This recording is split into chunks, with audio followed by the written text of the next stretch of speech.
What's up, sis? I had the most beautiful dream. It was the perfect day. And all I could think about was how much I wanted to cut you all open and then climb inside your bodies so that we could stay one happy family.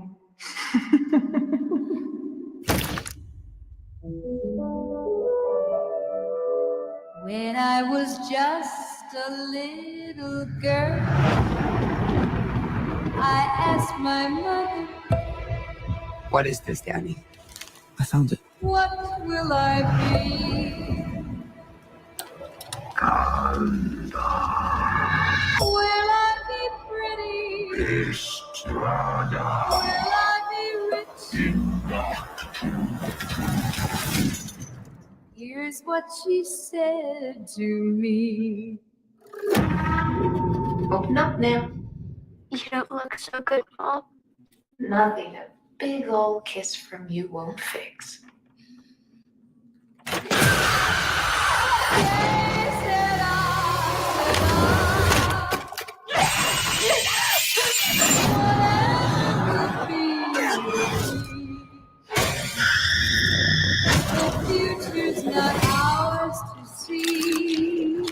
I'm getting us out of here.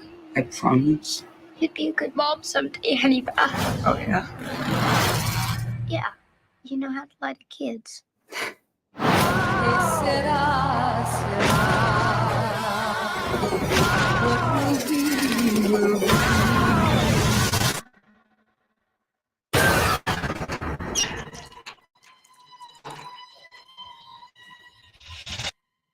Mom? Mommy's with the maggots now.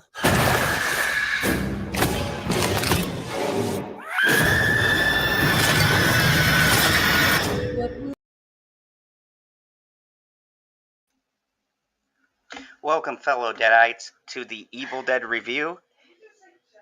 No, I said Deadites. Welcome, fellow Deadites, to the Evil Dead review. Joining me today is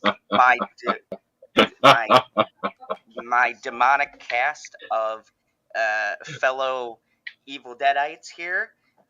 Me and the little one went to see Evil Dead Rise, so I'm going to do a quick non-spoiler review, and then we're going to get into Mando Season 3 and all of our thoughts on that. Season 3? Oh my god, there's been 3 seasons of that show?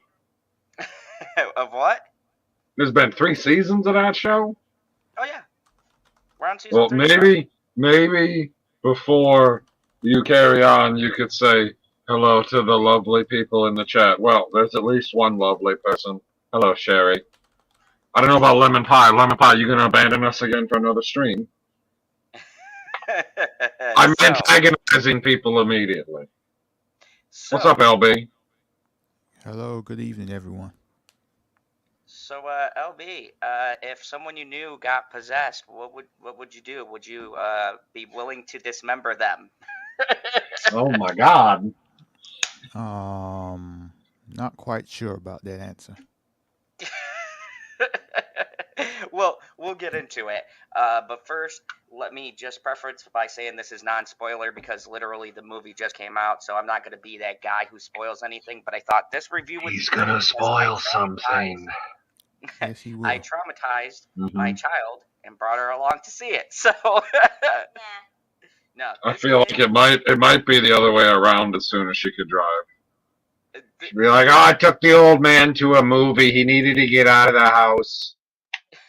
Dude, let me tell you something. There were full-grown adults, like, wincing in their chairs and going, So, wait, whoa.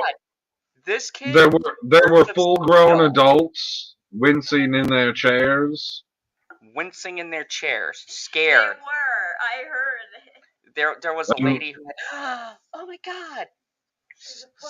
And you were like, and you said, I don't know how I'm going to be able to sleep tonight, little dictator. This is terrifying. Were you one of these adults?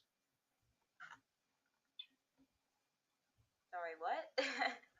No, was Zod one of the adults who was terrified? Yes. No. No. I heard a yes. I'll go with the yes. I had my eyes glued to the screen. I'm working on Pink Lady's review. That's gonna, it's coming. That's becoming my new favorite show, honestly. So, just for how absurd it is. And so Rare Bitchy site. Everybody say hi to Bitchy. She says hi. She flipped me off. Hello. So Good. let's get into this first. The first thing I want to talk about is Evil Dead Rise. I'm going to give a synopsis, and then I'll let the little dictator give her thoughts before we jump into the Mandalorian. But short synopsis: there is a apartment high-rise. There's a mother trying to raise her 3 kids. An earthquake Spoiler happens. alert. I didn't know there was an earthquake. Yep, an earthquake happens. The Necronomicon Ex Mortis is picked up by a dumb fuck. And, of course, you know how it goes. There's always the dumb white person who goes, oh, gee, let me read this fucking book that has teeth in it and see what happens. So, wacky shenanigans ensue, possession, lots of gore and violence. So, without spoiling anything, just your overall thoughts, what did you think of the movie? Amazing. There's no words to describe how amazing it was. The gore was really, well, they probably used like gallons of blood. It was really it was amazing. The mom's acting when she was possessed was incredible. Very, very good. Trying not to say anything. I know, kid, it's tough. This is the struggle of reviewing on YouTube. What do you mean? At least you don't do it like you and just say, it was great, it was great, it was great. Yeah, I mean, granted, I was drunk during that review. Sure. So, how was Top Gun? Great. What happened? Great. What are the plot details? Great. Without giving too much away, just by the trailer we showed, what was something that stuck out to you? You don't have to give details, but Well, the ending and one of the littlest kid in the movie. Very good. Yeah. So, my brief synopsis here. Hold on. You don't have to continue to lean into the microphone because you already talk louder than she does. Oh yeah, that's true. So sit back. You can sit back. So for me, first off, cats, kids, old ladies, old guys. Nobody is fucking safe in this movie. It's been years since I seen a horror movie that will go there. This horror movie is the first Hollywood. I say Hollywood because I'm not talking about Terrifier or like self-funded movies. This is the first Hollywood, like New Line Cinema, like a Hollywood studio that I've seen that had the balls to release something where literally right down to animals, nobody is fucking safe in this movie. When you sit down to watch it, by the time you get to the end of this film, you are literally on the edge of your seat because you know they can kill kids, they'll kill fucking adults, they'll kill your grandma. They don't give a fuck. Like, this movie is the first like movie that has the balls to go there with the horror, and it surprises me because it's not a independent director making this. This is a major studio actually allowed this to be released, and I would like to see which studio unrated version because the which R studio? version. No, which studio? Great. Which studio? New Line did this. New Line Cinema. Okay. Well, I mean, what other horror movies does New Line do? They've done Friday the 13th. They've done Nightmare on Elm Street. They've done some pretty heavy hitters, but this makes. So why wouldn't you? I'm trying to understand why you're so surprised with their track record that they would release something like this. There's different kind of horrors. There's horror movies where they'll kill adults and be vicious or something like this, but there's a stigma, especially with new horror, where they don't typically tend to touch mothers or kids or anything like that. They try to keep like that little dynamic because people go, "Oh my god, how could you kill a kid?" It's fucking demons, okay? Demons don't care. I don't want to go to a demon movie and see a cuddly demon that'll be like, "Yeah, I'm gonna eat a cat, but I'm not gonna I'm gonna leave the kids alone." No, this movie is fucking brutal, and the thing that separates this from the other Evil Dead movies is that Pause before you get to the separation. Is she leaving? Yep. Like right now? Are you going to say goodbye? No, not her. You, not her. I'm not worried about her saying goodbye. I'm worried about you saying goodbye to her. no, I did. Okay. Oh. You have to kiss my. Oh, gee. Do you see this shit? Do you guys see the shit that I go through literally? Yeah, I didn't see you do the kiss though. You already did, so you can kiss my ass. I love you, sweetheart. Yep. Okay, so How this differentiates itself. Oh. You can go back to playing your game. On a scale of 1 to 10, what would you You give this don't movie? First number, don't really think about it. Just from the heart, what is your rating? Infinity. It is freaking amazing. Goddamn, don't do a 1 out of 10. No, fine, a 10. 10. You heard it That's a 10. first from the little dictator, her first ever movie review, throwing out them 10s like candy. Good job. You have a future in the media. She's gonna give it a 10 out push of her off camera right now. 10. So, do you have Stop trying to push her away. Dad gets into his boring breakdown? Go and watch No. it. No, you can stay there and you can add stuff during his boring breakdown.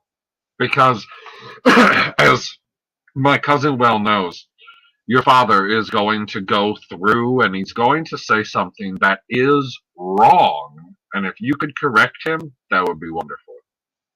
Yes. Mandalorian, okay?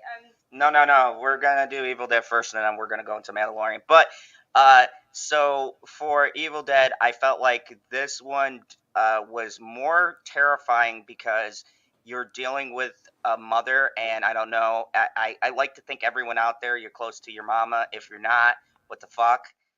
But I don't know where she is right now.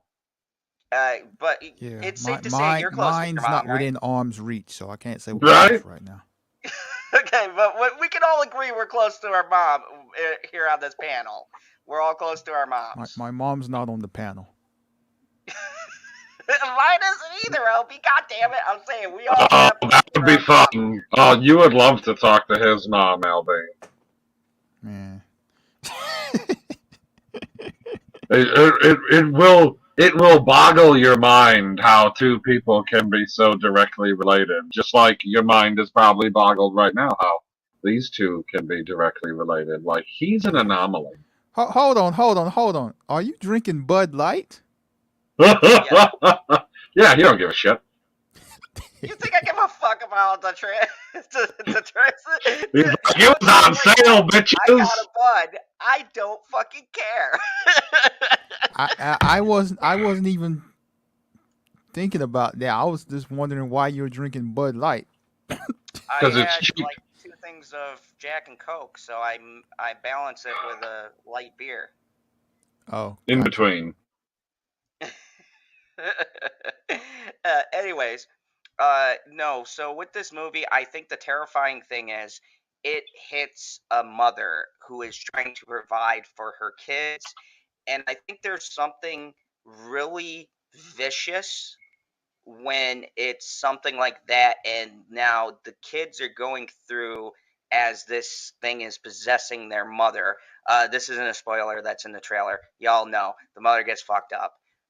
But there's something really eerie about that, and I think where this movie succeeds is that it does that thing where it's like you really feel bad because these kids are watching the person that they love, who's supposed to be their protector, fucking them up. And dude, the demon in this movie is brutal with the shit it says.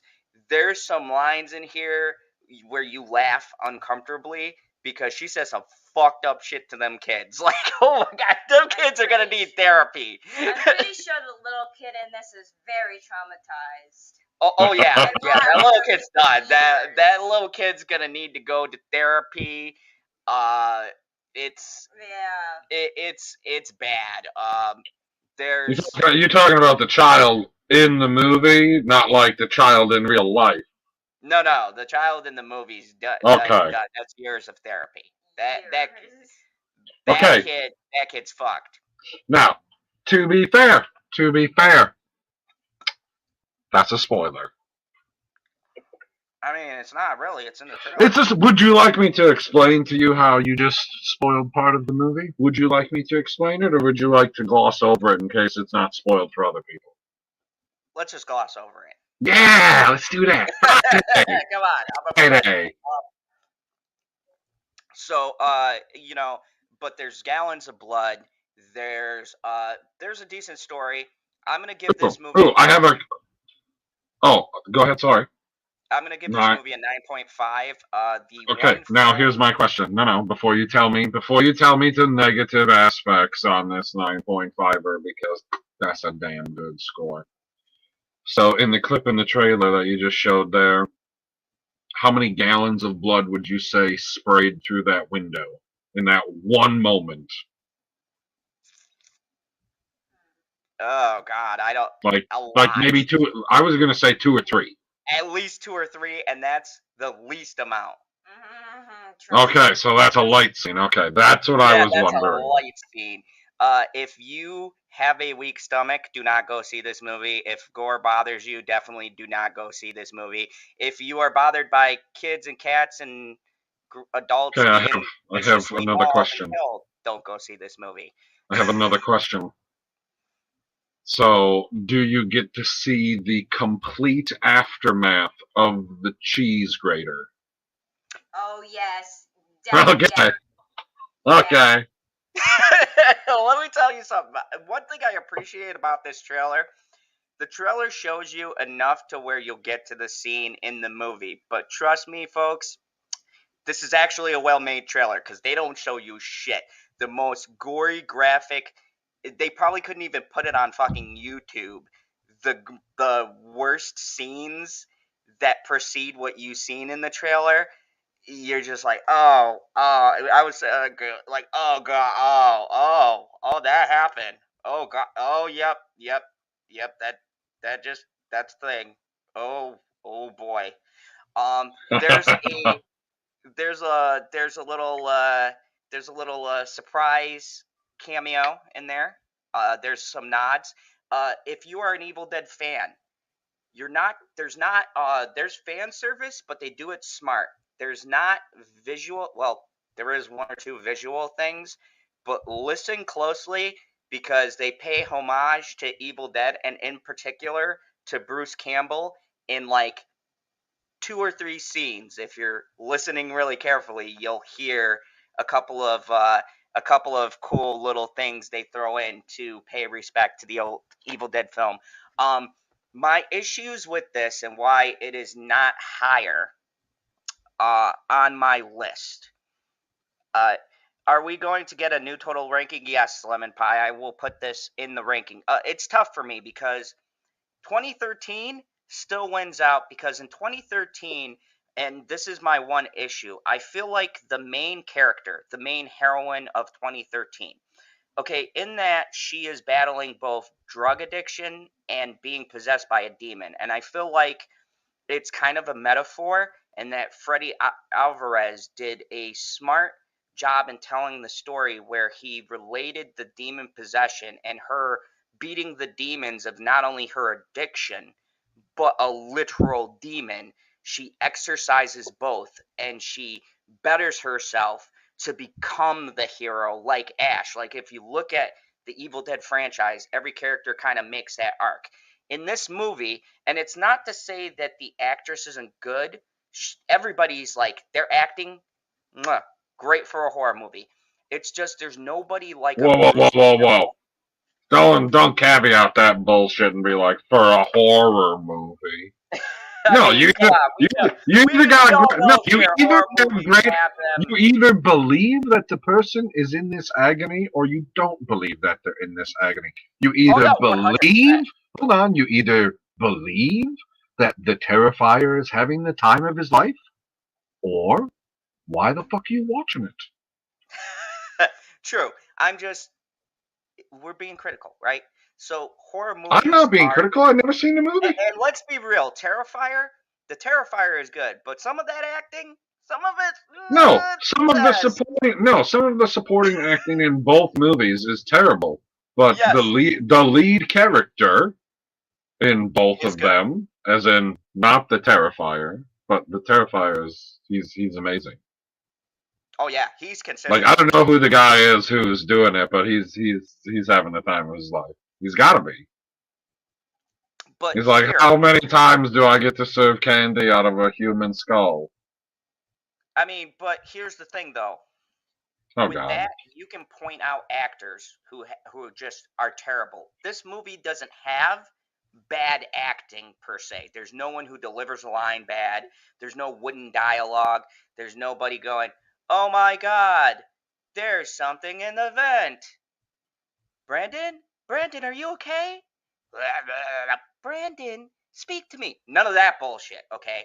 Everything feels like how human beings would act if you were in the situation they're in. Like, there's a particular line where I was snickering because the dude said what I was thinking as shit was happening. And like I said, CCR, it's hard to talk about things when you're not spoiling them. But there's, and when I do my spoiler review, I'll get into how the dialogue is good, because there's a lot of things that are said where I'm like, hell yeah, man. Like, that character just said what I was thinking. Like, no, don't do that, you fucking moron.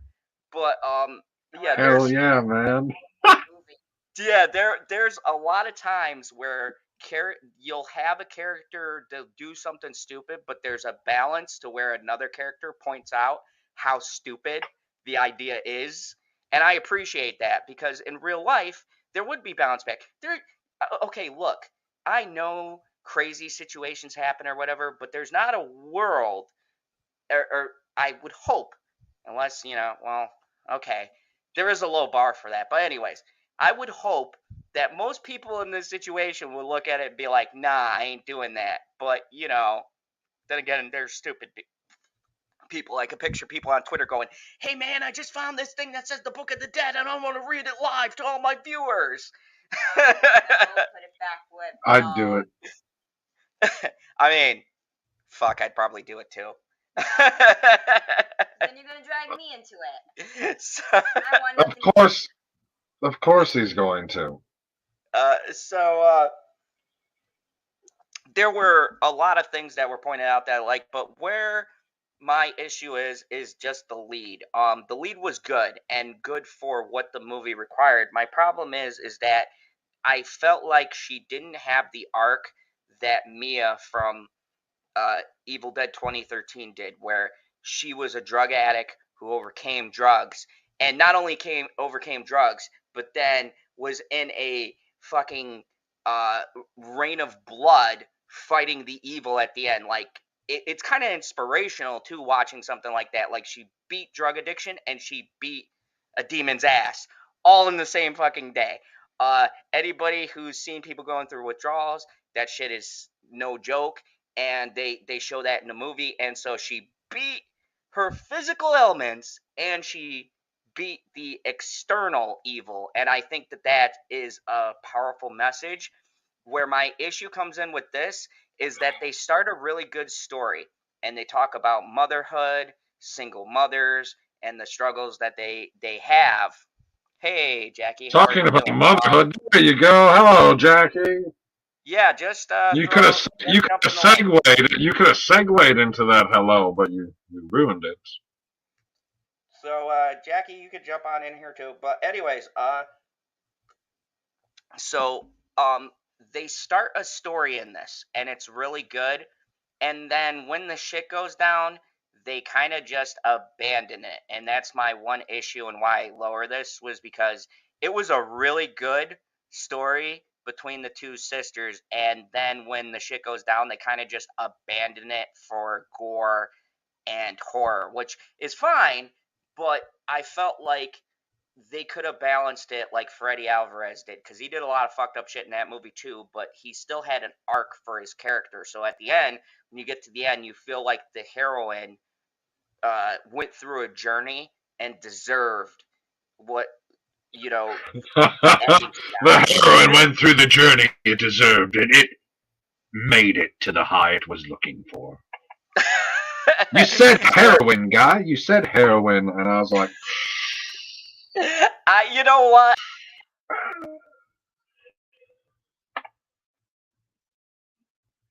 no, stop. Stop. Stop. Reconnect the microphone. You've went totally silent. What's up, Landon? You got here just in time for Jackie to be right back. No, it's not working yet. No, I can't hear the stupid shit you're saying. So, Son of a There we bitch, go. it's working again. God damn. All right. So, anyways, Sorry, everybody. my He's point so being, he's so professional. Landon, if you didn't hear, everybody go check Spanish. out Evil Dead Rise. It was made on a $15 million budget, and already it's made $2.5 million.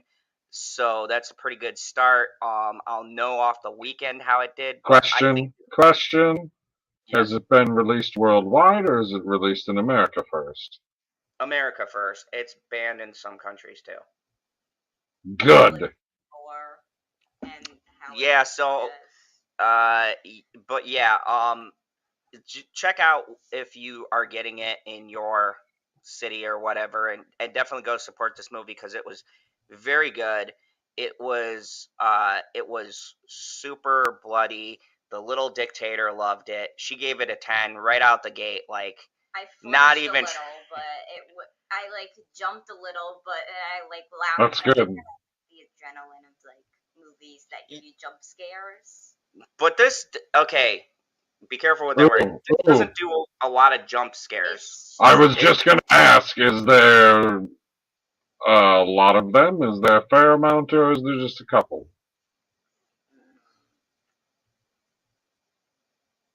Hello? I think the one in the beginning when they go down the hall, I think that was the only one the ones across.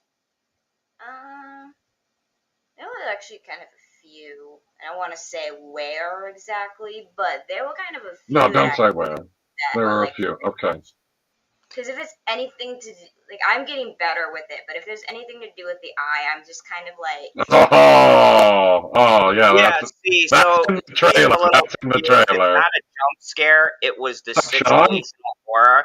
They don't do a loud sound. It's very quiet. It's just you see stuff and go ahead. Say hello. No, say hello to Sean. Oh, hello, Landon. Hello, Sean B. Good to see you both here. Yeah, it was more of, it wasn't so much a jump scare as in there was a loud noise, that stupid shit. They don't do that a lot in this. They did it like, for me, I only noticed one. It's more of tension. There's so much tension and atmosphere, and everything's just building and building and building to when shit starts happening, and the camera, there's a lot of camera movements. They do a lot of Sam Raimi camera movements. Wait a second. So it's not shaky cam, but it's shoulder cam instead of steady cam? Yeah, it's... Oh, like they're following the characters? Okay. Remember in Evil Dead 1 where the thing... No. Okay, no, so I have not. I haven't seen Evil Dead 1 for like 20 years, guy. Give me a break. So in the first Evil Dead, Sam Raimi did this thing where he does a zoom cam where it's kind of like following the perspective of like... Oh, okay. Yeah, I know. I know what you're talking about, where they zoom in on Ash's face. Yes. It's a lot of those kind of camera angles, only picture when some gruesome shit's going to happen, so it zooms in really tight. So you get a shot of whatever it is, and then you get a shot of like the person's eye or their face or something, and then it like intercuts it, and you're like, no, oh God, oh God, God, no, God, no, God, no. What you saw in the trailer with the like the throat zoom, and how it was like, Oh, with the glass?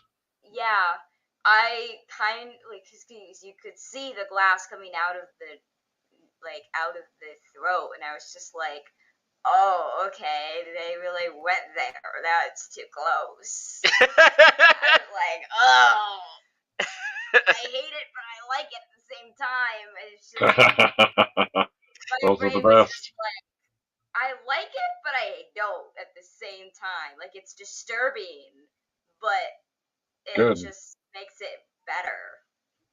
Yeah, if you guys don't know, Lil Zod is quite into horror Okay. movies. So here's the real important question. If we're talking about like comparing horror movie to horror movie, which one is better? This one, Evil Dead Rise, or Super Mario Brothers? You can't. That's not even. Hi, Jackie! Hey, Jackie. We are doing a non-spoiler review for Evil Dead Rise because I'm a great father. I took my daughter to see it. I think that's a good idea. Yeah, so we're both gonna have pretty big therapy bills. I mean, at least you're going to be doing it together. Together. I'm telling you, the people in Evil Dead Rise are gonna need therapy for years. That's why I'm never going to watch that movie. So. Oh, horror movies aren't your bag? Yeah. So so you'll never watch, so you don't watch horror movies. So then you skipped E.T., right? Yes. Scary fucking movie. God damn. Jesus Christ, you're unhealthy thing with ET. So before we get into Did the you just fucking Mandalorian, say unhealthy? What is that? What is she holding up? Gummy bears. Oh shit. So before we get into the Mandalorian, I just wanted to say. No, I have candy questions, dickhead. Okay, well, you can wait until I wrap up my review. So, before we get done with this, the Little Dictator gave it a 10. I gave it a 9.5. I still am. My issues are with the story because, unlike her, I was looking for story elements and things. I felt like the main heroine was good, but she just didn't earn that victory at the end. She does use a line in it, and if you're an Evil Dead fan, keep an eye out for the line she uses. Keep an eye out for something I'm gonna hear. Yeah, I geeked out when it was said, and I go, oh, because I will admit the one thing the actress delivered the line, it was pretty badass. Not gonna lie, like it was appropriate, and it didn't feel like they were doing an empowerment move. It was just like it felt appropriate for the time. And then there's a little bit of a callback, physically, PB, you fucking Nazi, on on what she does when she delivers the line. So keep an eye out for at the ending a line drop, and then there's an object that you want to keep your eyes out for because it's a direct throwback from the original Evil Dead. So I was like geeking out, like, oh my god! You don't fucking look at something that you fucking hear. You're not Daredevil. I was like, oh my god, you don't know, but this the original, yeah. But you could definitely tell that Bruce Campbell and Sam Raimi had a hand. A lot of the camera work, I would swear to God, Sam Raimi directed it. Lee Cronin did an amazing job.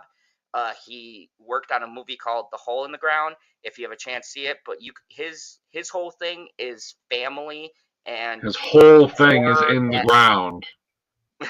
His whole thing is that the family dynamic and how it's kind of broken apart with supernatural elements. He mixes like family structure, And it was horrifying because it was a mother trying to raise her kids. And I think that that's where the terror lies, because, you know, we all try to do right with our kids, and nothing would be more horrifying than your kids watching you essentially becoming possessed by a demon and saying a bunch of fucked up shit to them that you don't really mean, but you're possessed. She says some fucked up.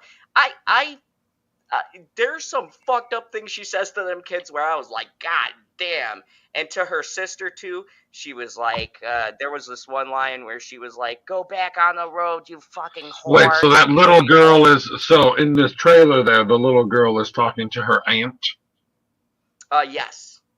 Okay. And it's even more fucked up because there's a secret. I can't tell you it's a spoilers, but there's a secret with the aunt.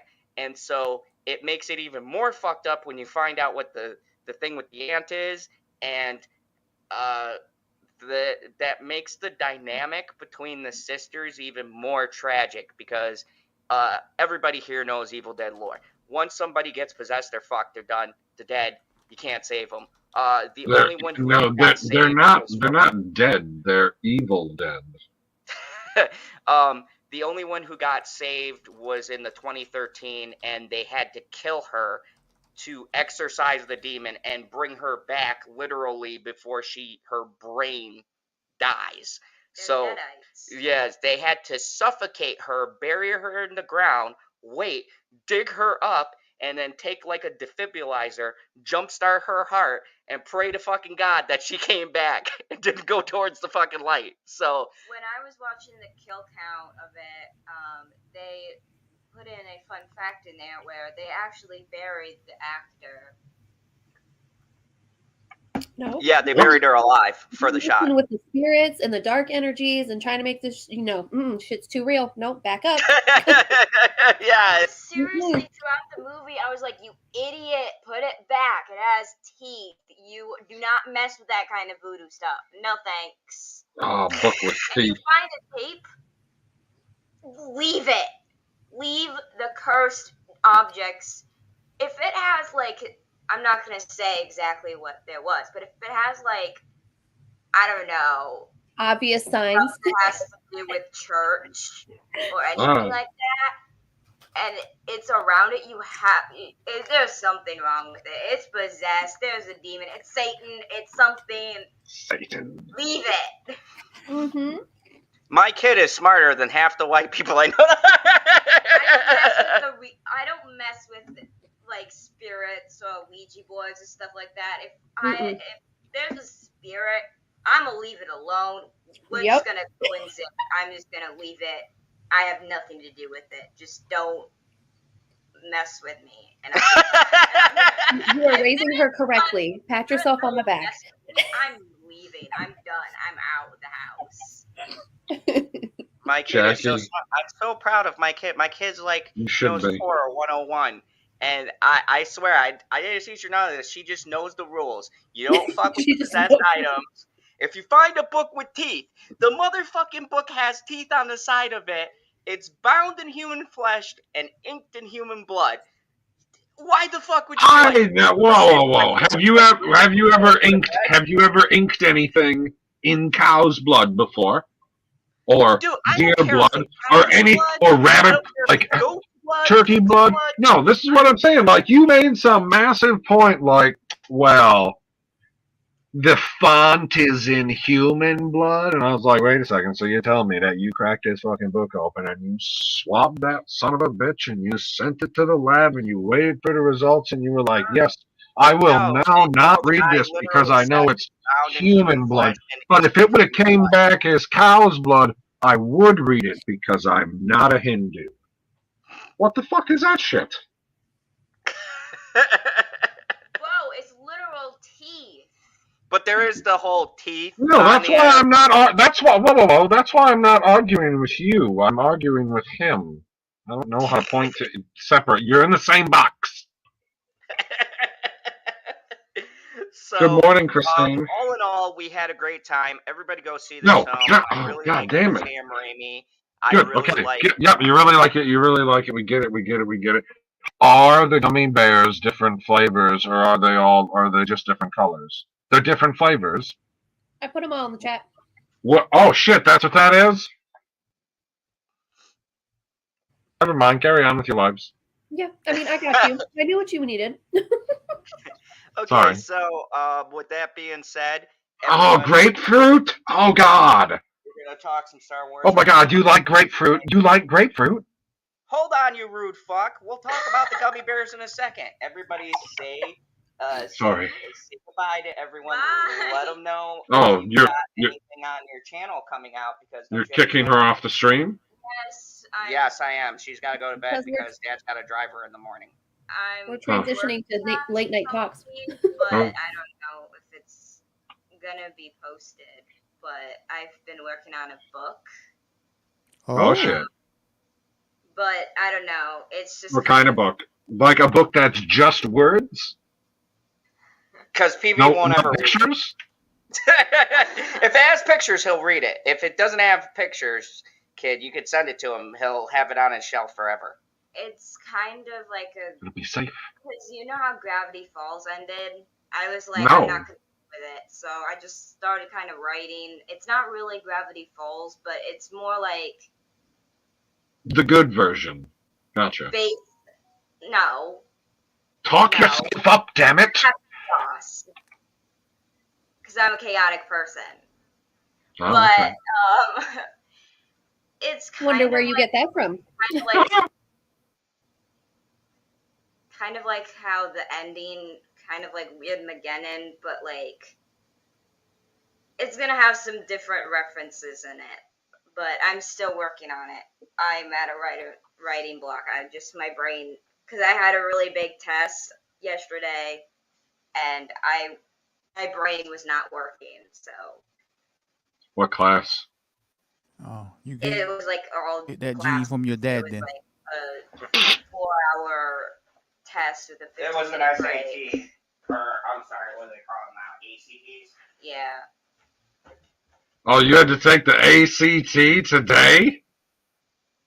Yesterday, but yeah. Oh, yesterday? Sorry. Okay. And then Oh, I had lunch, God. and then after that, I had to like do work. I had to rinse I'm sorry, I'm not. all by myself because Briar wasn't there, which is like someone that works with me, wasn't there, so I had to do it all by myself, and my brain was just fried. Yeah, Alright. Your book. you didn't get a leg up from Cowboy Dave here. No, my kid is super smart, better than test taking than me, so. Well, I was gonna say, I mean, like, I'm pretty sure that she's super smart. Like, I can't write a book. I can barely read the book. It's not for the faint of heart. No, it isn't. Jay, I'm on chapter 3 finally. I got. Wait, what? Yeah, past my fucking writer's block. So yeah, writing is tough. So I'm super proud of my kid.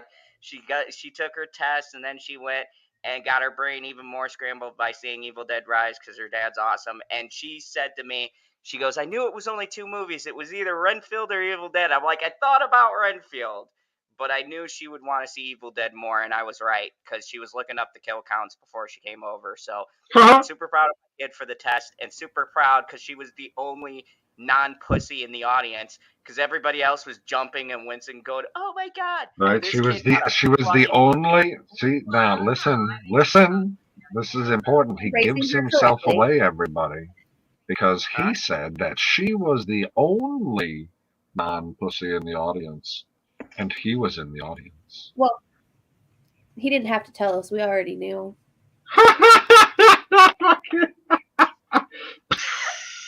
Did you The hear sizzle. that, Gold LB? The sizzle is real. I have waiting been for- up and working off and on since 4:30, so I'm a little feisty. Oh No god apologies. damn! And you're in the future. All right, so go ahead. You're running at the same time as LB. We gotta go see Grandma in the morning. Grandma's gonna Hit want the to bricks. yell at me if you're not like all engaged. So Awake? go ahead, go play your game or whatever. You're going to bed soon. Make She'll sure you be get some stuff engaged. out. She's got a cat over there. There's a cat over there, man. I have extra popcorn. So. I always have extra popcorn, but that's because we have American-sized popcorn and not bullshit British-sized popcorn. Tiny as fucking you know what's popcorn. hilarious? Their large goddamn popcorns are half the size of ours. Like, what the actual fuck is going on? So There's a reason why tonight, America is the most obese country in the world. I was about to say that. It's good to Yeah, see but people then- obese. So, okay, now when you say stuff like that, then I have to add in, so when you go to the theater in Green Bay, you get the large popcorn, especially if there's more than one person, because they've never asked me as an individual, but I've definitely seen other people do it. They're like, yeah, I'll just take that refill right away, and then they put it in a plastic bag, because then if you get into it, you get into it. If not, boom, you just walk out the door with that sumbitch. That's a lot of popcorn at one time. y'all some fat fucks. Dude, it's No, I decided to get a And Sorry. you, Miss, I am. get ready for bed. I am. Dude, it's not my fault. Like, what do you want from me? Like, the boss took me out for lunch yesterday. It was $8. $8 all you can eat taco bar. I mean, I I'm ate not too many saying- tacos. I'm not saying I wouldn't do that. And we were at the bar. Like, we could have drank beer, but it was middle of the day. So I'm like, sketchy. So let's jump into the best season final. First, before I give my Dude, thoughts, I'm going to start with the guest. no, pause. Before we jump into it, we're gonna transition. We're gonna have a little tiny interlude. Tiny interlude. There was a comment above where it was Q's Queen's comment. I'll find it. There it is. Yes, right here. This one. Pop on screen. Oh, that yeah, comment. fuck Yes. Alec Okay. Baldwin. Okay. So I heard on the radio when they were doing the news at the top of the hour that apparently the charges are going to be dropped against Alec Baldwin, and they're just going to pursue the armorer because she's the only person responsible for this. Okay, let's do an interlude. You knew. Why the fuck did someone have to bring this? Oh my god. Okay, let me get everybody What the else's fuck? thought. You know I'm gonna rant for an hour. Everybody else go. I'm gonna drink my fucking beer while I try to calm myself down. Jackie was here last, so she could go first.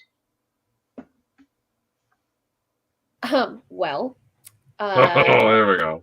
I hate to see it. Fuck. I hate to say it, but I knew it was gonna happen.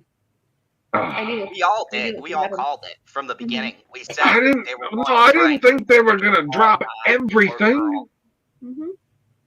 Yeah, the minute he started pussyfooting around and obviously talking out the side of his face like a motherfucking idiot, I fucking knew he already knew he had that shit in the bag. Okay, gotcha. Sorry, I my got you, Boston man. came out. My apologies. No.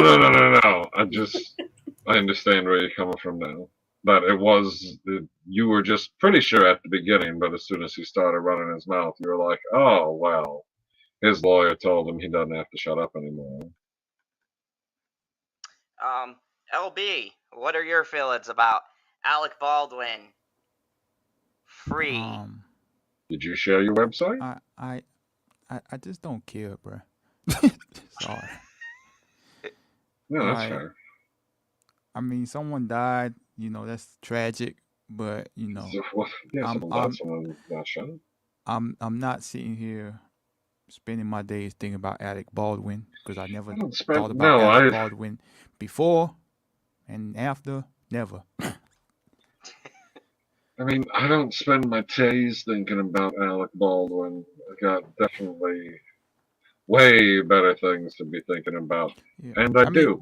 So, but when the comment came up, it was like 2 days ago that I heard that on the radio, and I was like, oh, we'll probably end up talking about this on Friday, but then we ended up, doing a different style of show this week. So I still wanted to bring it up because I was like, I don't know.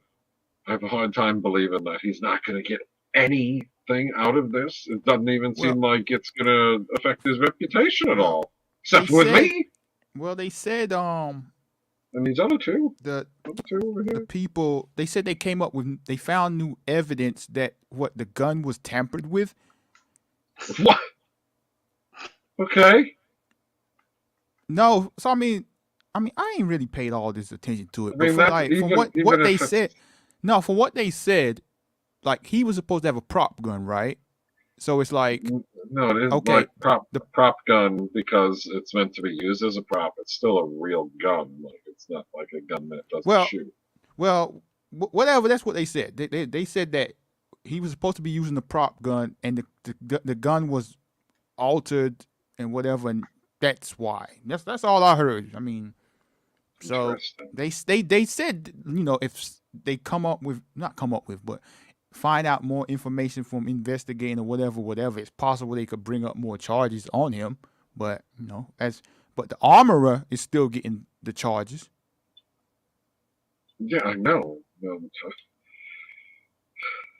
I don't know. I just have a hard time accepting the fact that the person who was like holding the weapon as it fired and admits to not checking the weapon at all because he said he didn't even know that it was loaded with a blank or otherwise. And then bang! And he was like, oh my God, I can't believe I shot somebody.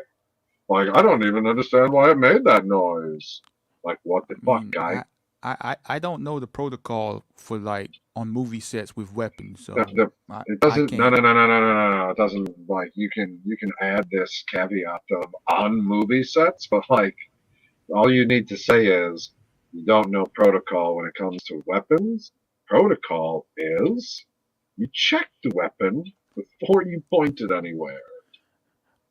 Because I understand that he was meant to point it in her direction. Like whether it was supposed to be pointed directly at her, or like at her shoulder, or just over her shoulder, or shit, it could have been pointed right at her forehead. I have no idea specifically. I know that he was supposed to point it at her so that they could get that particular shot of looking up the barrel with him behind it. Like I understand that. He didn't check the weapon, and that's what I have a problem with.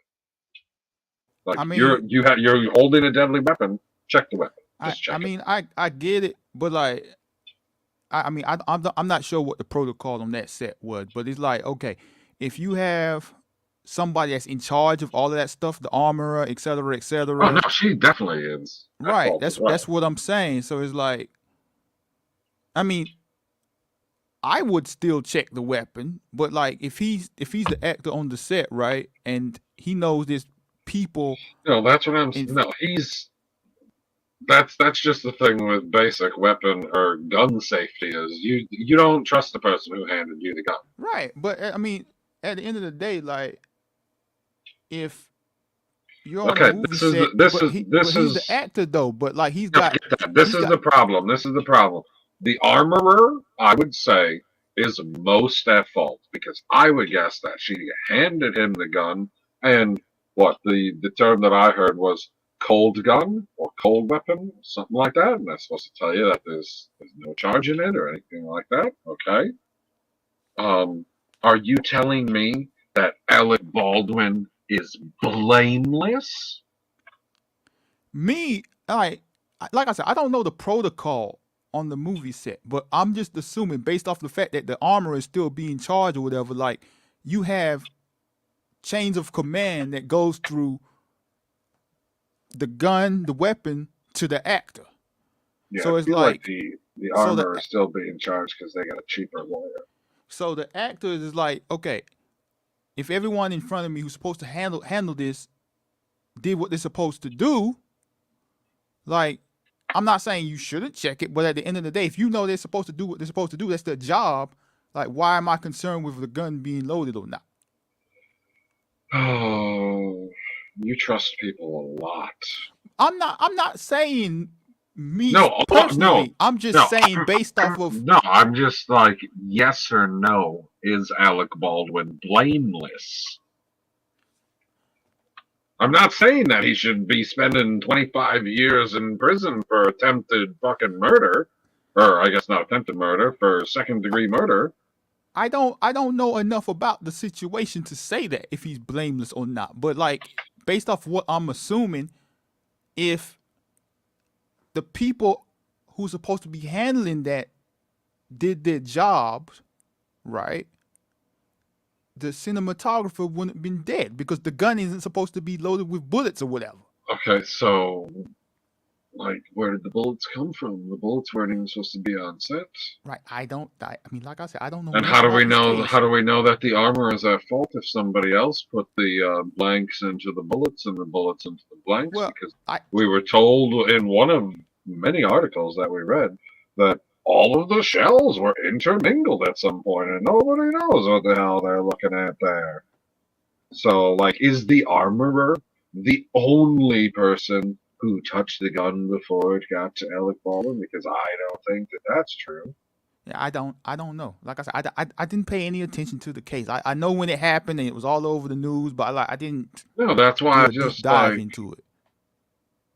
That's why I just asked a simple question: was whether or not you think that he's blameless. Well, I mean, to me, it's not a simple question because I don't know enough about the case to make that, you know, Well, I mean, I feel educated like the guess. fact that you don't know whether or not a weapon is loaded by the simple fact that even if you're told, you were told wrong, and you didn't think to double check on somebody's work with something that is potentially a deadly weapon. I mean, it's kind of, That's in not a like way, that's it's not like kind of somebody's different, though. handing you a pencil and like they're going to hand you a pencil, and as they're handing, they're getting you the pencil or whatever, and you ask, "Is it sharpened?" And then they tell you, "Yes, it's sharpened," and then they hand it to you, and there's no graphite. I mean, It's just wood. Like it's that's kind not a of different, problem. though. Like you ain't got to check that. But you probably need to check when there's a weapon that you're holding and you're going to point it at somebody. Like, I that's mean, terrifying. it's kind of different, though, because it's like that's a movie set versus if we're in the backyard or on the street just hanging out and it Well, happens. if you're in the backyard and you say that there's nothing in it, the other person, like I've said that many a time to many people because we shoot guns around here. So you say to somebody, "Yeah, it's unloaded," and then every single fucking person that I've ever dealt with still checks the gun. Every single one. Every Yeah, time. but it's two different situations, though. Like, one's a movie set where you're just supposed to trust the other person handing the gun to you because they say that it's not loaded. That's what you're supposed to do. Because that don't seem appropriate. Honestly, it's just complacency. Yes, that's true. Very much so. From what I No, heard, Alec Baldwin's a moron. At minimum. and from what I've heard, and to give a little bit of context, and I could take this from Alec Baldwin's previous history of being a fucking arrogant cocksucker. There is, LB, you're right. There is a certain thing between the armor. There were 4 different people, so let's not get it twisted. There were multiple hands that the gun went through, and to your point, I get what you're saying, LB. Like, yeah, there's people whose jobs specifically are to check the weapon before the actor receives it. And on that end, I do see what LB is saying, kind of playing the other angle, and I appreciate that because we're fair here in the Phantom Zone, right? If you're an actor, we're just having a conversation about it. If you're an actor who on every set, 99.9% of the time, you've had a stand-up, bang-up crew, right? By the time that gun reaches your fucking hand, it's never loaded. You've never had an issue. You shot Mission Impossible, right? He was in Mission Impossible 3. He was in all these other movies where he might have been on that set and that armor was fucking on the ball. Nobody got hurt, whatever else, right? But to PB's point, there's that 1%. And Keanu Reeves, Nicolas Cage, bunch of other actors who do these independent movies and these small films where the checks might not be as stellar as a major blockbuster have all said the same thing. Oh, they got store brand checks instead of General Mills checks. That's terrible. Yeah, they all say the same thing. Even if their armorer or the fucking production guy or the person who runs the prop to them, they always check their weapon to make sure when they're doing their scenes. Keanu Reeves, as a matter of fact, said he personally trained with fucking experts to know how to reload, load, what he's looking for. He can fucking feel the weight of the gun and know whether or not it's loaded with blanks or live rounds.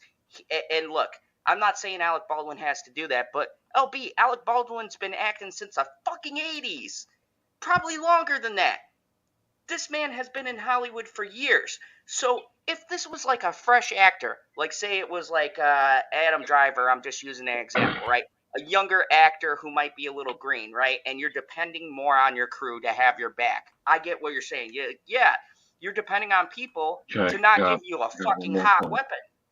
I got one But if more you are point. an old school actor who's been in the business for longer than a fucking decade, and you've been on sets, and you're arrogant enough to think, and this is the thing that pisses me off about this LB, because he's been quoted as saying, this man did not even have a fucking safety brief with his crew. He was not at any of them. He refused to go to gun courses or to do any of that.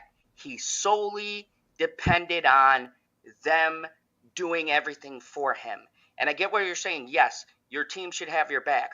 But when you're on a small budgeted set and it's literally an independent film and you don't have the kind of Hollywood budget that you did in fucking Mission Impossible or Mission Impossible Fallout, then I think it is also on the veteran actor who's so fucking arrogant he gave himself a fucking producer and writer's credit, and the kicker LB, safety fucking coordinator.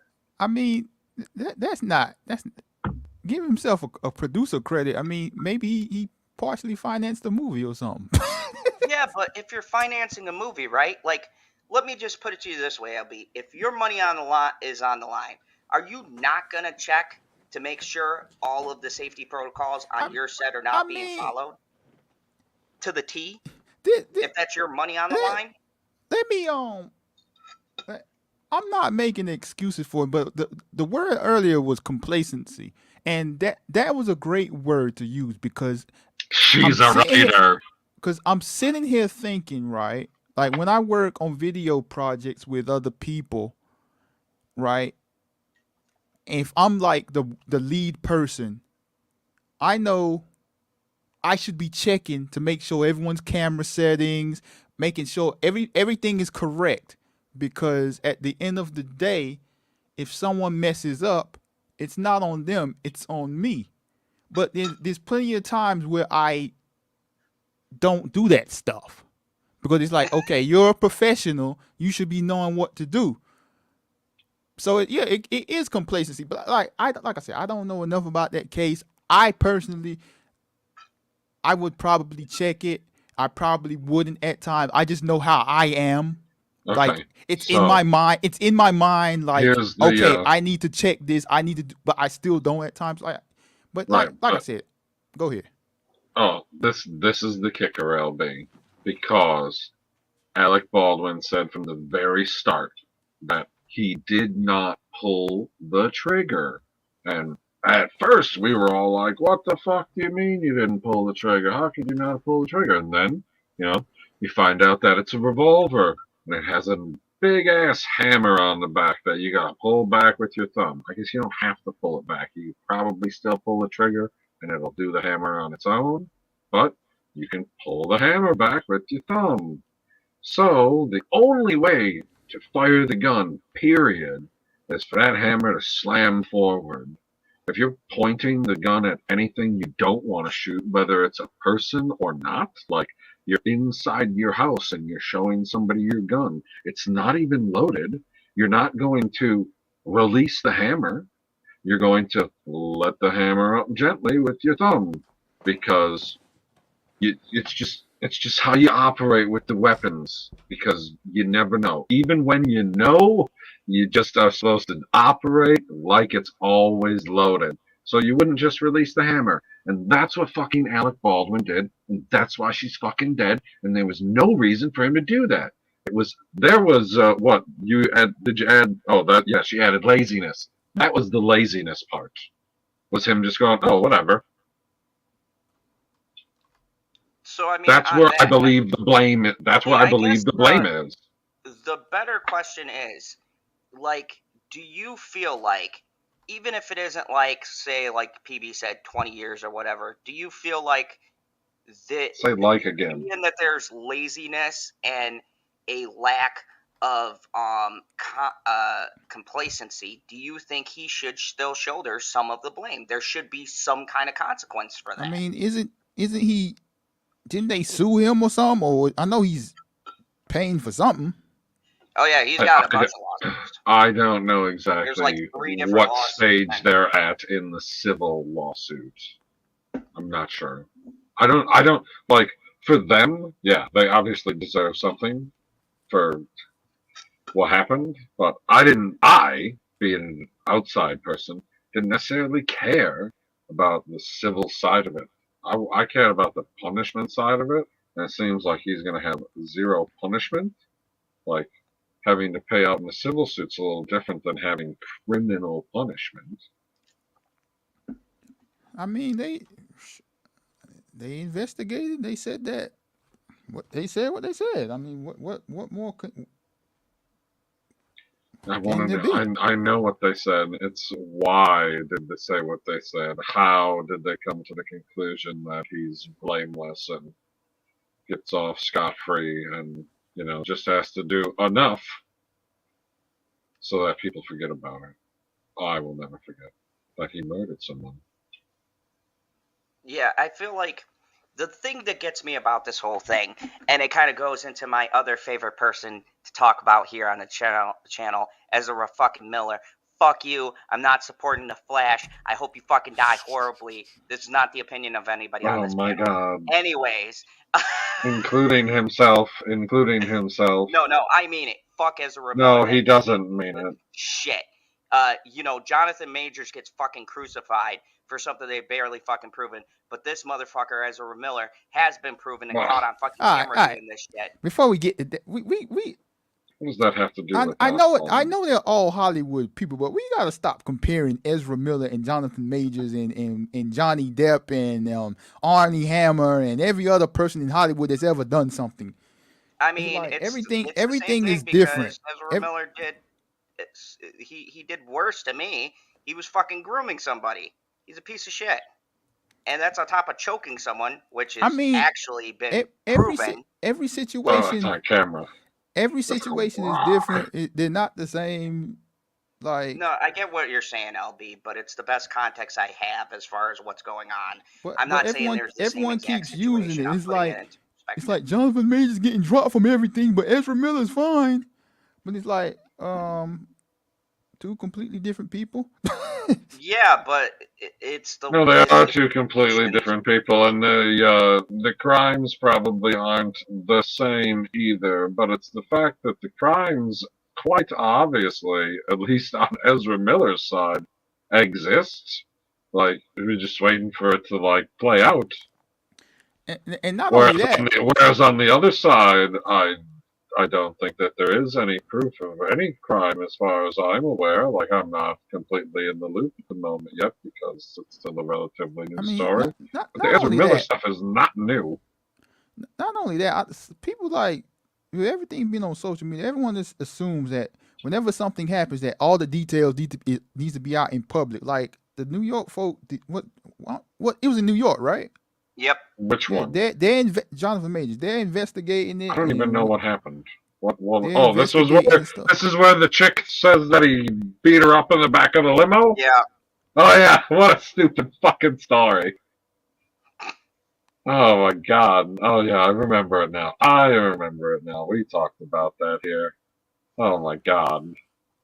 I mean, and it's the most, to me, it's the most flimsiest thing. I gotta see more, though, to LB's point. We don't have all of the facts, but this is why I bring this up, because we've got, in the context of, we have people who know we did stuff. There's shit that's out there, and yet they're all skating scot-free. So where is this bias where we pick these people to crucify and these other ones not only walk away, but how many times does a person save their career?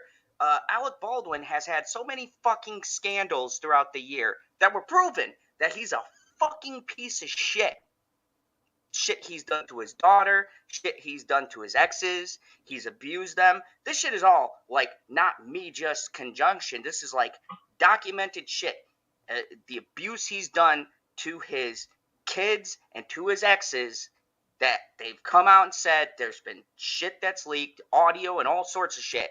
And this motherfucker skates scot-free. And I'm like, okay, whatever, he's a piece of shit. And now fucking somebody dies. Well, And once again, this motherfucker, the luckiest fucking cocksucker I've ever seen in my life, once again skates free. And it pisses me off. Because people, it's not the first time. It's not the first time where's the that, like, outrage? Where's the mobs? We got a mob for a fucking Little Mermaid remake and all this dumb bullshit. Where are you cocksuckers with shit that actually matters? well, They're I too don't busy know. protesting. They're probably a part of the same mob that get upset when you crash a car into the river because you're drunk and then you let your hooker die. Like, that's Way what to I'm go, talking about. Ted. Way to go, Ted. I don't give a fuck if you're dead. You Outrage. killed that woman, so that's nice of you. Nobody gives a fuck about that, so. We pick and choose when How we're long gonna was have he? this How long was he a fucking senator for? Like fucking 25 years?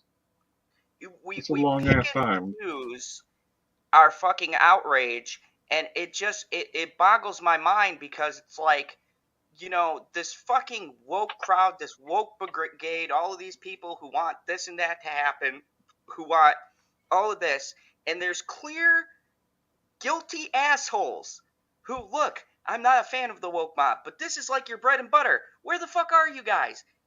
Nobody. Just 4 assholes on a panel bring this shit up, and this woke mob of thousands of people that I see on Twitter bitching about stupid shit every day, they're just sitting back, la-di-da, let me bitch about fucking Harry Potter, because that's the biggest thing in a fucking video game, where you're not going to change anything. It made money. You guys... Oh, that video game. Everybody loves that Oh, game. it was great. Everybody who bought it I wanna loves it. stream that Everyone live. who bought it. Every single fucking person. It Didn't find a was person great, who was but- upset about it. And that's what I mean.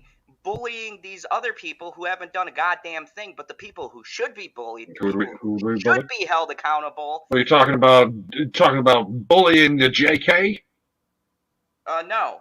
They bullied fucking just people streaming the game. Just people who just stream the game. Oh, They said, we did a that's story super on this. They lame. said they did horrendous shit to them to the point where people didn't even want to stream the game. And yet this mob, you can't find them with the people who are actually proven guilty of doing fucked up shit. No, they're fucking MIA. I don't understand it. Like, I don't understand the method of clout chasing, because that's what it is. And all of you cocksuckers come out of the woodwork, and I don't give a fuck if you're on the side of anti-woke or woke, because I see the same thing on both fucking sides. All of you cocksuckers ride dicks like I've never seen. If the topic isn't sexy enough, What kind of even these fucking fucking big videos anti-woke are you channels, watching? the fucking geeks and gamers and everything else like this, Whoa. where's your Alright, fucking thesis so- on Name Alec dropping. Baldwin? So They're nowhere to What be is found. They're happening? talking about the fucking Bud Light trans thing. Who gives a fuck? But alright, no, so because that's the thing that gets clicks. so You let me all let me make me fucking sick. let me ask you sorry, this: LB. why Go while ahead. you're outraging over people not caring about Alec Baldwin, are you caring about all these random people that are getting murdered, just going to the wrong, knocking on the wrong doorstep, or driving to the wrong parking lot? Yeah, I've done this What do school you- shootings what do you- and all what sorts do you of things. mean by We that? cover a lot of things here in Wait, Late whoa, Night whoa, Talk. whoa, whoa. Hold on. Tell me about this driving to the wrong parking lot story. What? Yeah, some girls. Okay. It's been a bunch of different people this in the past week. Like, one guy got shot. Not guy, but he was a teenager. He knocked on Okay. the wrong door. 80-something-year-old man shot him. Oh, okay, yeah, I And- remember hearing that story. He knocked on the door and went into the house because he thought that's where he was supposed to be. And then And a guy, old a man, was like, "Fuck you, boom!" a man killed a 6-year-old because what is it? A basketball rolled into their yard or something. And then some other people got killed because I they didn't drove hear that into the story. wrong parking lot. Like, that's what I'm saying. Like, I'm not saying that you need to know everything, but like, you know. I mean, I can only be outraged about the stuff that I know about, and now that you've told me about those, I mean, yeah, all of that's fucking awful. Yeah, that's what You I'm trying think to that get you at. think Like, you think no, the perpetrators of the okay, go ahead. no. What I'm saying is like, okay, not you, PB, but you, Zod, you're mad at people not caring about Alec Baldwin, but like, yes, that's a tragic situation, but like, there's other stuff out there, you know. I've talked about that stuff too. School shootings and stuff. We've done multiple things. I'm saying we've covered that stuff is my point. And I'm just relating it because we're on the topic of Alec Baldwin. But like anything, yeah, you're right, LB. There's a bunch of fucked up shit. And I'm outraged at the fact that the outraged people cover this other shit that seems very minuscule when there's so much of this other shit. And we've talked about it. We've even talked about random ass shit like a cocaine bear. We've talked about meth gators. I've covered a lot of news here, and it boggles my mind because then we'll say something. I swear to God, people from other channels fucking watch our channel because then they'll talk about it. But it's like, why does it have to be somebody else does it? Like, that's what I'm saying. Like, it's just weird to me to pick and choose whose corner's backed and all of that shit. You get what I'm trying to say here? It's like, it's frustrating to cover something and feel like the only person talking about it. I could do those other stories. I could weigh in on the Bud Light thing. I could weigh in on all this other stupid bullshit that comes out. But I've gotten kind of away from it because it's frustrating. It's like, well, if I compare this to this, like you said, the person who just walked to a door and got shot, that's fucked up. She's back. Or the kid who got shot because the ball rolled into the wrong person's yard. Yeah, those are fucked up things. But here's the thing: we'll never hear about them because they're not sexy enough. No, I mean, like, I heard about the one. I heard about the one. It's being talked about. It's just a certain audience don't talk about it. No, that's what I feel, LB. So your point is like there's somebody out there talking about, you know, one of those three stories and saying, how come there isn't more outrage about this story the same way that he's talking about Alec Baldwin? $100. I mean, it's a thing. Yeah, what you're saying. Yeah, I agree with. But you also got to realize, man, the world's a big place. Just because you're not seeing someone talk about it, it doesn't mean it's not getting talked about.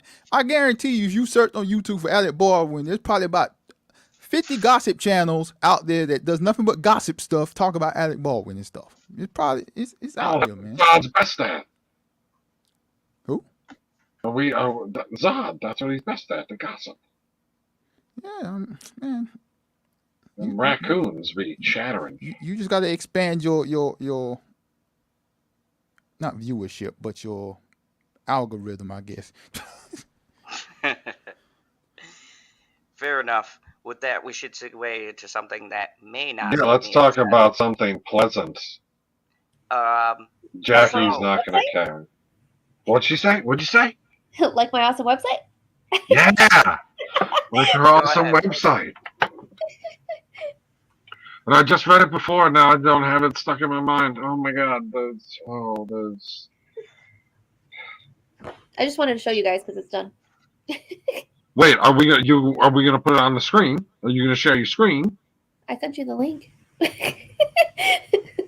Right, hold on. Let me do some cooking. And then there was something else I wanted to show you guys. Is LP still here?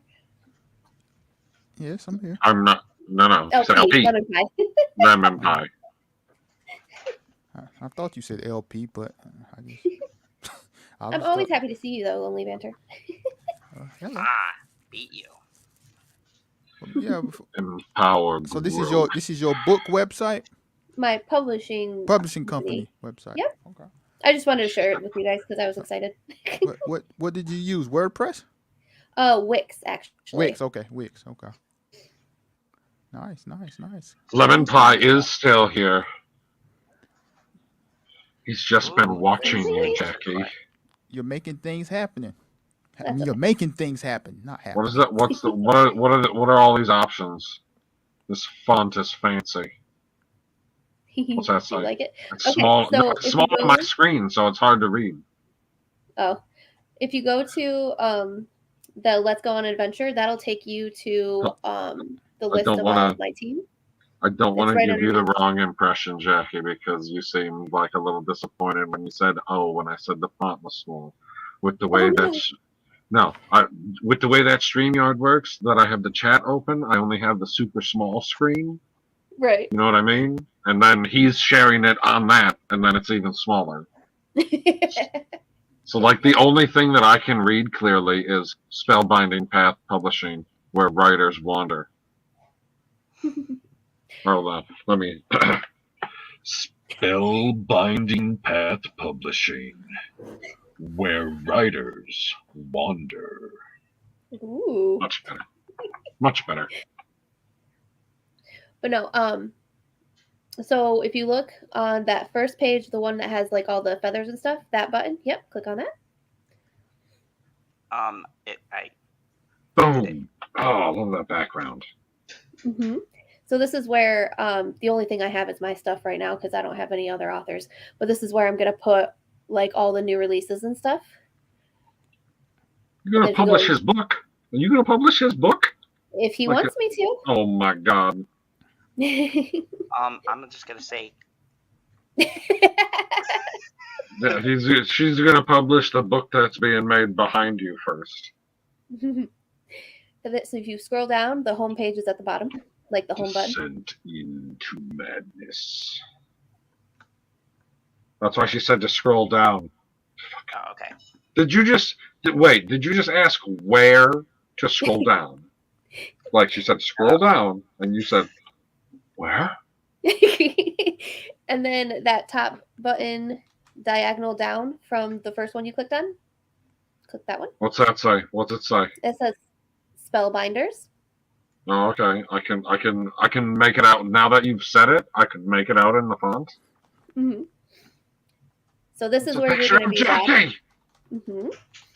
So if you scroll down, you'll see these are my teammates. That's my best It's a friend. picture of Jackie's friend. Everyone used to think we were twins. That's my other best friend. And then Which one? your box is going to be right below. No, that. there's two. Whoa, you said that's my friend, or that's my one of them's your best. Anyway, no, you only signified one person in a picture with two people. So who is? Oh, sorry, my other best friend and her husband. He's a YouTuber. There we go. Ah, what's he do? Sorry, he does Ellie. Battlefront So streaming. Cool. When you mentioned everyone thinks you and your best friend are twins, it made me think about when people thought me and PB were cousins. Oh, the Yeah, so internet I is a started weird place. So since then, he's been my cousin forever. I mean, That's how it works. Yeah, and then if you scroll down the homepage, so like after. Oh, hi, Aaron. Hi, Aaron. And so this is kind of like I'll add more teammates as more people want to come to my team. If you hit the home button, you scroll down where it says join us. I don't think I have anything I can contribute to your team. I mean, voiceover acting, you still owe me a couple samples. Just saying. This is like your little sign up sheet for if you want to register an account so you can buy stuff, like because I'll have my shop and everything on there. Well, I must say, this makes me happy. I like. I said this to Mr. Zod a few weeks ago when he told me he was writing a book. Like I like to see people creating something that they want to own themselves. Like YouTube's great, but like actually creating something like you're a publishing company where you have the ownership. You can put all this work into making something successful. So I wish you all the best. Thank you. Yeah, no problem, no problem. And if you go back to the homepage, oh, he's gone. Do you have control of the computer? I don't know where he went. Can you answer that question? I don't know how he's spelling my name. Hold on, let me look. He just spelled it Jacki. He's missing the E. Wait, there's no E. No E. Have I been putting an E the entire time? Yep. Fucking hell. Hey, Mr. Zod. Why didn't you say something? Did you say something and I just disregarded it, or what? What happened there? No. We get to the bottom of this now. What the fuck? Yeah. It's not a big deal. But yeah, and then and if you go back to the homepage, Maybe that not last to button you. is Coffee with Jay. Huh? Maybe not to you. Sorry, I lagged, so if somebody was talking, I didn't. Oh, I said maybe not to you as far as it being a big deal that I, have had your name wrong the entire time. Hey, So what were you saying, LB? no, I'll say after we're done with the website review. But so so your company, I'm assuming, is going to be like fantasy, sci-fi type writings, like Harry Potter. Yep, fantasy, I swear, thriller, sci-fi. I swear, like I'm always like fascinated and in awe at people that can write like science fiction, because like I have no idea how J.K. Rowling managed to write Harry Potter, because brilliant. Because like just watching the movie, and I've seen the movie so many times, and I've always seen something new that I didn't realize. It's just like, bro, how did you create this world? Like, you was on something. For sure. The strong stuff. Did we click on all the buttons? What are these 5 pictures right here? That's a video. It's got different crystals. It's the faces of the moon with crystals on them. Oh. Yeah, the last button is Coffee with Jay, and that just links to my blog. So. Well, click the last button. And then the last thing I wanted to show you guys was LP lemon pie specific. The universe knows. What is this? What is this? What does the universe know? Where is this? What are you talking about? I got so many questions now. You're gonna have to read it and find out. Where, like, just go to the. Okay. There you go. That's how you do it. What if it's not going to make any? It's not going to make any sense to me, and I'm going to end up asking all these same questions over again. Well, as long as you read it, then you got a guide to the questions. It's just one page. Yep. I could probably. Yes, and then yes, that is my handwriting at the bottom. In case you were wondering. Where? Go down again. Oh, I gotta delete files, man. I got too much. What's that say? From my heart to yours. Yep, Jay McCarthy. Jackie with no E. Fucking hell. So everybody, go support Jackie with no E. Oh, now you're whispering, dickhead? No. Do I sound like I'm whispering? Do I sound like I'm whispering? God damn it. Yes, you do, because like I turned your mic down a little bit because you were being loud as fuck before. Welcome to Zod's AMSR. I was just wondering if you were gonna say it. Creepy. No. You know what's not creepy? What? Because I feel like I've timed this right. Is there anything left on this website that we haven't looked at, Jackie? Nope, I just have the LP specific thing that I was going to show you guys. It's just a picture. Oh, you know what's not creepy? This thing. Well, it better not be creepy, the thing that you show in the level 5, because now I've wasted my transition. No. Here. I don't know. Can you guys see that? Yeah. No. Queen. Yep. Oh, whoops. Look at that ass. What? Do you remember a couple weeks ago when we were talking about Jeremy Renner and we were talking about Love and Titanium? Yeah. And I was like, I'm stealing that. So this is the stolen book cover. Thank you, it's at the top. For inspiring someone on the panel. Love and Titanium. Wait, I don't. But the title of the book is Dead Queen, though, right? Yep, no. And then the series is called Love and Titanium. Oh, the series is called Love and Titanium. Okay. How many books are there meant to be? Right now I'm thinking 3. So one's And, gonna be to about answer love, LB's one's question, gonna be about you know what's hard, titanium, and the third You one know what's is hard? confront. Creating a He's just gonna fictional talk over the world. top of me. Yes, creating a fictional world. When you sound like a gay cowboy. Yes, creating a Enter fictional Dave world. Filoni. Well, guys, I just want to talk about the new Star Wars. Anyways, now creating a fictional.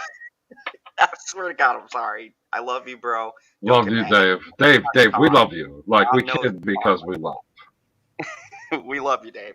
Anyways, creating a fictional world in the real world, that is fucking hard. I'm doing like a Civil War thing, and I don't know if you knew, but research is tough. I'm doing a battle that probably no one's ever fucking heard of on this river, and it's a time travel book on top of that, so I've got to make it make sense. So I did the ultimate rule that even fucking Hollywood movie producers tell you, which is don't fuck with time travel, but fuck it, I'm doing it. So I'm incorporating time travel, horror, and all this other shit, and Jackie is 100% right. I think it's harder when you put the real world, like what Jackie does, and it's not downplaying because Jackie's amazing and it's got like maps and shit like Lord of the Rings. I can never do any of that shit. But for me, when you have to ground your stuff in reality and then also have a bit of like horror and fantasy in it, it's so fucking hard because people will identify with the real world stuff, and when you go too far from that, they're going to try to start connecting logic to what you're doing. But I'm talking about the 4 horsemen of the apocalypse and a plague and zombies and shit, so there's really no logic in it. But I still got to make it grounded enough to where people will We're believe talking about the apocalypse, Keely Chow. and still buy, because a lot of my book is going to be what if one event changes. So like, and I told you about Hold on. unicorn sighting. Please don't tell me you're making a horror story about what if the South won. Oh yeah. I mean, yeah, and if Hitler won too. Yeah. There's, in my book, it's what if the history was changed and how does the world look after that? And the oh my God, are you fucking serious? I thought that I was 100%. No, I was 100% joking, and I assumed that LB was just like busting your balls for being a racist. But you're like, the South will rise again. Are you fucking serious? No. But here's the kicker. Jackie is not publishing this book anymore. So here's the kicker, though. The entities that come are correcting the timeline. Justin Tucker. So there's specific characters in the story that aren't supposed to exist, and by them existing, history changes. So every my book deals with the 4 horsemen of the apocalypse. So they are sent to stop the anomalies to right the wrong, so to speak. So my story is going to shift perspectives as to what does the world look like if those events in history actually happened. And, you know, then people can choose what's right, what's wrong, that kind of thing. I want like an introspective kind of a view. Stop him. So I'm super excited about it. Only you can stop him, Jackie. Stop him, Jackie. Please. I didn't realize that was my responsibility. He doesn't listen to us. Sorry, I called you Jesse first, then I corrected myself. Anyway, what was I gonna say? Stop him. I like being controversial. I hope that it's not that you're leaving. I don't remember what I was gonna say. Just don't go anywhere. That would be a disaster. You're good at talking about the Mandalorian. Yes. My prediction for this season. You're talking about the season finale, yes? Yeah. My prediction is the Jedi have become lost, and the only one that can save them is an anti-hero. That's all I've got. I like it. Why not? That's good. She saw the trailer for Ahsoka. Why not write a book about what if the Clone Army won instead of what if the South won? No, I'm Ooh. doing the Revolutionary War from a different perspective. World War Wait, II. Revolutionary War? Oh, He has no idea what. Wait, he only knows what he's writing. He's never going to be able to tell us what it is, though, LB. I'm sorry. Those are two completely different wars, guy. Sorry, I'm drunk. Civil War. They're not even in the same. No, wait. So it is the Civil War? Yes. bruh. Oh. Please tell me you're joking. Well, you can't be serious.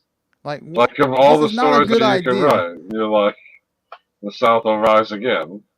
No, it's not like that. It's not that simple. Oh, no, you're right. It's not like the South will rise again because yours goes back in time. So the South doesn't have to rise again because the South won. What the? Man, this is not a good idea, I'm telling you. This is a disaster. It's something. It's a loaded gun. You have to be careful with. Oh my right! Don't Alec Baldwin this bitch. Aaron Cooper, quote, "Sorry, I'm drunk." Zod. That was you. Yeah, fucking. You try to use that as an excuse. I call bullshit. Also, you want to know by what's? the way- oh, go ahead. Yeah. I thought you were done. I was gonna say what's not bullshit was the season finale of The Mandalorian. It was fucking great. Was I right in my prediction?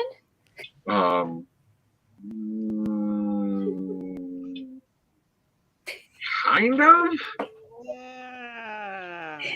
I have not was seen a right. trailer. I was literally just pulling it out of my ass. No, like the way that you talked about the trailer, like you could have watched Ahsoka, the trailer for that, and I was like, oh, that was pretty good because that's the show that comes next.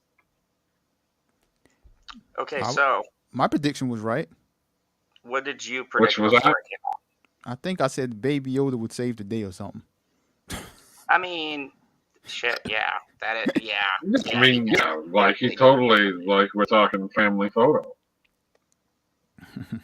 That's what I seen on my little app. They were like, "This is the greatest family photo ever." I was like, "Oh yes, it is. It's pretty fucking good." Okay, so let me go with the good, the bad, and then we'll give our overall rating. But let me go down the line here, and I'm going to start with LB because he didn't weigh in on anything first. So I'm going to go to you, LB. What was your favorite part of the season final? Man, I liked. Yep, I know it's tough. It was a great episode. I liked the shots where the Mandalorians were fighting in the sky and stuff. Oh, that was pretty cool. I liked seeing. Man, what's her name? Isn't she called the Armorer? Yes. Yeah. I like that. I like that she was fine, like in some combat. I mean, I really enjoy her character. Like, there's something about her character that I really enjoy. Dude, she fucks people up with that hammer. She only uses a hammer and the little clamps thing, and she fucks them people up. Yes, Jackie. That is not where I thought that comment was going. I was like, whoa. Hammer and clamps. Oh yeah. Sorry, proceed. Yeah, man, I enjoyed that. That was probably my favorite part. The Mandalorians fighting like in the sky and stuff, and then seeing the armor do her thing. Cool. PB, what was your favorite part of lightsaber? I mean, my favorite part is also the saddest part of the entire episode. Can you call it a lightsaber duel when there's only one lightsaber involved? Well, I guess I call it a lightsaber fight. Technically, not exactly a lightsaber. It's a fucking lightsaber. It's a fucking lightsaber. Whatever. That scene is fucking spectacular, and I love and hate everything about it because that was my favorite lightsaber, and he broke it. I mean, does it use a kyber crystal though? Because I'm sorry, yes. it's super fucking nerdy, but I gotta look at my lore because it uses a fucking kyber crystal. A kyber crystal. I'm looking it up. I know it was built by a Jedi though, so it's very possible. Jackie, what was your favorite part in the season final you haven't seen?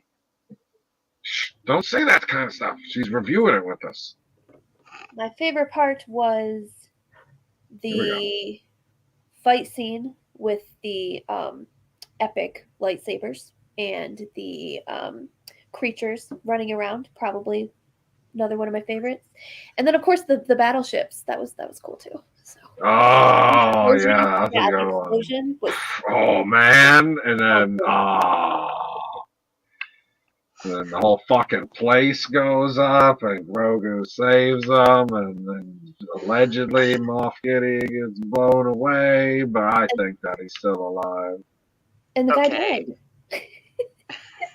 My favorite part, as you guys know, because I'm a Grogu simp here on the channel, Grogu running around on that fucking beam while the Praetorian guards are trying to get him, and he's just flipping around fucking with them, giggling. That shit was precious, simultaneously fucking hilarious. And I've heard a lot of people complain about this, but y'all need to shut the fuck up. Like, have you tried to hit something that small with an energy weapon? Good fucking luck. Like, they don't have blasters. They have a long stick with a fucking energy blade at the end, and it's like trying to get like something on the ceiling. They're like sitting there trying to hit him through the thing. I thought it was. No, what I don't understand is they're like, okay, they made the Praetorian guards look badass because they took Vizsla down. Not easily, but he was already hurt before that, right? Oh yeah, there was a big handicap because Vizsla was my man. That was my right. boy. But okay, like Grogu's up there running around using the Force. It's not like he's just running in a circle like a regular person. Like he flipped up there for the love of God. Oh yeah. It's not a normal situation. So when people go, oh, he's making the guards look dumb because he's just running around on his beam.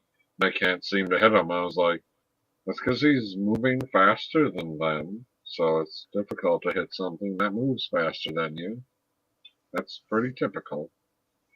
LB, what do you think of the Grogu scene? I don't really remember it. Dude, look, I think Grogu is like, for me, like he's like he's definitely no Yoda, because I know how you feel about Yoda. We all know here if you've been on the channel. LB, I'm still waiting on that video. Yoda's trash. Like, I really want you to make that video. One day. Because, like, if you guys Perp is going to be so proud, he's going to watch it 100 times. Man, it's like, when I was trying to do the research for it, I would talk to people, try to get to talk to people, you know, people would be BSing. So, you know, I need someone that's like... You talk to Fatal J? No, bro. Jesus. Oh my God, Fatal J. That sounds like there's some tea there. Tea with a side of Bailey's. Yeah. Long story short, he got mad at me because I was joking with him too much. That's a good way to put it. That's a good way to put it. You're such a diplomat, cousin.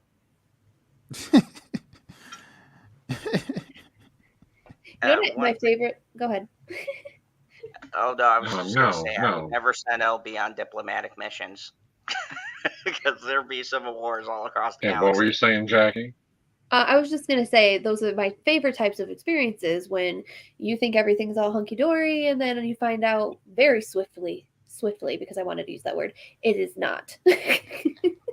I'm sorry that you had that experience. I'm not trying to go on a tangent, but like for me, like you just gotta tell me once. You know what I'm saying? Like if you feel like I'm doing something too much wrong, just tell me, and I won't ever do it again.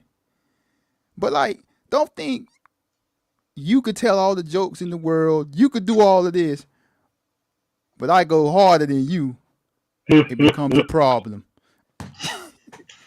You know, I've always found that funny about the people who they can give it out, but they can't take a good joke. Like, they can shit on you all day.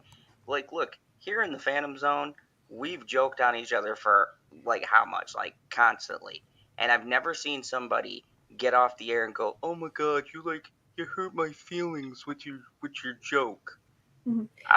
None of us have ever gotten to the point where it was like our feelings are hurt. Yeah. Now that I can think of it all these years. In here by other panelists? I mean, it depends on what you mean by hurt feelings, because I mean, we hurt feelings, but people. No, that's not what I mean. That's not what I there's mean. a difference. There's a difference between legitimately hurt feelings and legitimately having important discussions that are difficult and uncomfortable to have that are necessary. And like that's what I was saying, because people were like, I did get some comments, by the way, Mr. LB, about your talk with Chill, and I talked with him in the direct chat, as a matter of fact. FYI, in case everyone who was asking, no, Chillmonger's feelings were not hurt. Like I said, we were having a discussion, and there were two opposing opinions, and they might not ever agree on the logistics of that discussion, but the point is that we had it and we all talked about it like an adult. And if you're an adult, then at the end of the day, you can have opposing views, and guess what? Still be on the same panel. Still talk about things you want to talk about. No one's feelings are hurt. If your feelings are that fucking sensitive, then God help you in the real world. Let's clarify this for your audience. We didn't have a difference of opinion. We had someone dismissing an argument they're trying to present to other people. And I mean, the thing is, I mean, we just had a discussion from completely different points of view about Alec Baldwin, and am I supposed to take that personally? See, yeah, that's a discussion. I legitimately called Zod a pussy earlier. I think we're good. Right. Yeah, like that's a discussion. Not wrong. My issue with people is when we're discussing 1 + 1 = 2, but you're trying to find out a way to tell me it's not 2. That's when I have problems. Funky Dory math there. You know who doesn't do funky math? Mandalorians. So you okay over there, Zod? No. Yes. You're starting to drift. You're starting to drift. He is so drunk. You're like. We're gonna need the unicorn to take over. Did she watch The Mandalorian with you? No, Bitchy will never watch a Star Wars thing with me. Why not? I'd rather watch that than Star Trek. Fair enough. I'd rather watch that than Star Trek. Oh my God, Picard. Never mind. That's a stream for another day. Yes, it is. Hold on. Everyone said season 3 was amazing. Shut up about Picard. Oh, I'm never hold gonna on. make it to season 3. I'm never gonna watch I it. have That's to just log because it's full of Oh, fuck. But I love you guys. And I'm so glad I was able to hang out with you for a bit. Hi, Bitchy. I love you. For homosexuality. Did she hear that? I don't think she did. Bitchy. What? Jackie said that she loved you. Good. Everyone should. Yeah. And I do. You crazy, wonderful, beautiful bitch. I'm gonna come right now. Hold on. I think I heard her say something different. But I'm not going to say what I think I heard. Okay, yeah. Keep it to yourself, Elby. What you think you heard was probably what you heard. Nah. Okay. No. All right. Type it in the chat, LB, in the private chat. Okay. Good night, Jackie. Bye, guys. Bye, Bitchy. Used to that. Just saying. I could get used to hearing that. Yes, you are very beautiful.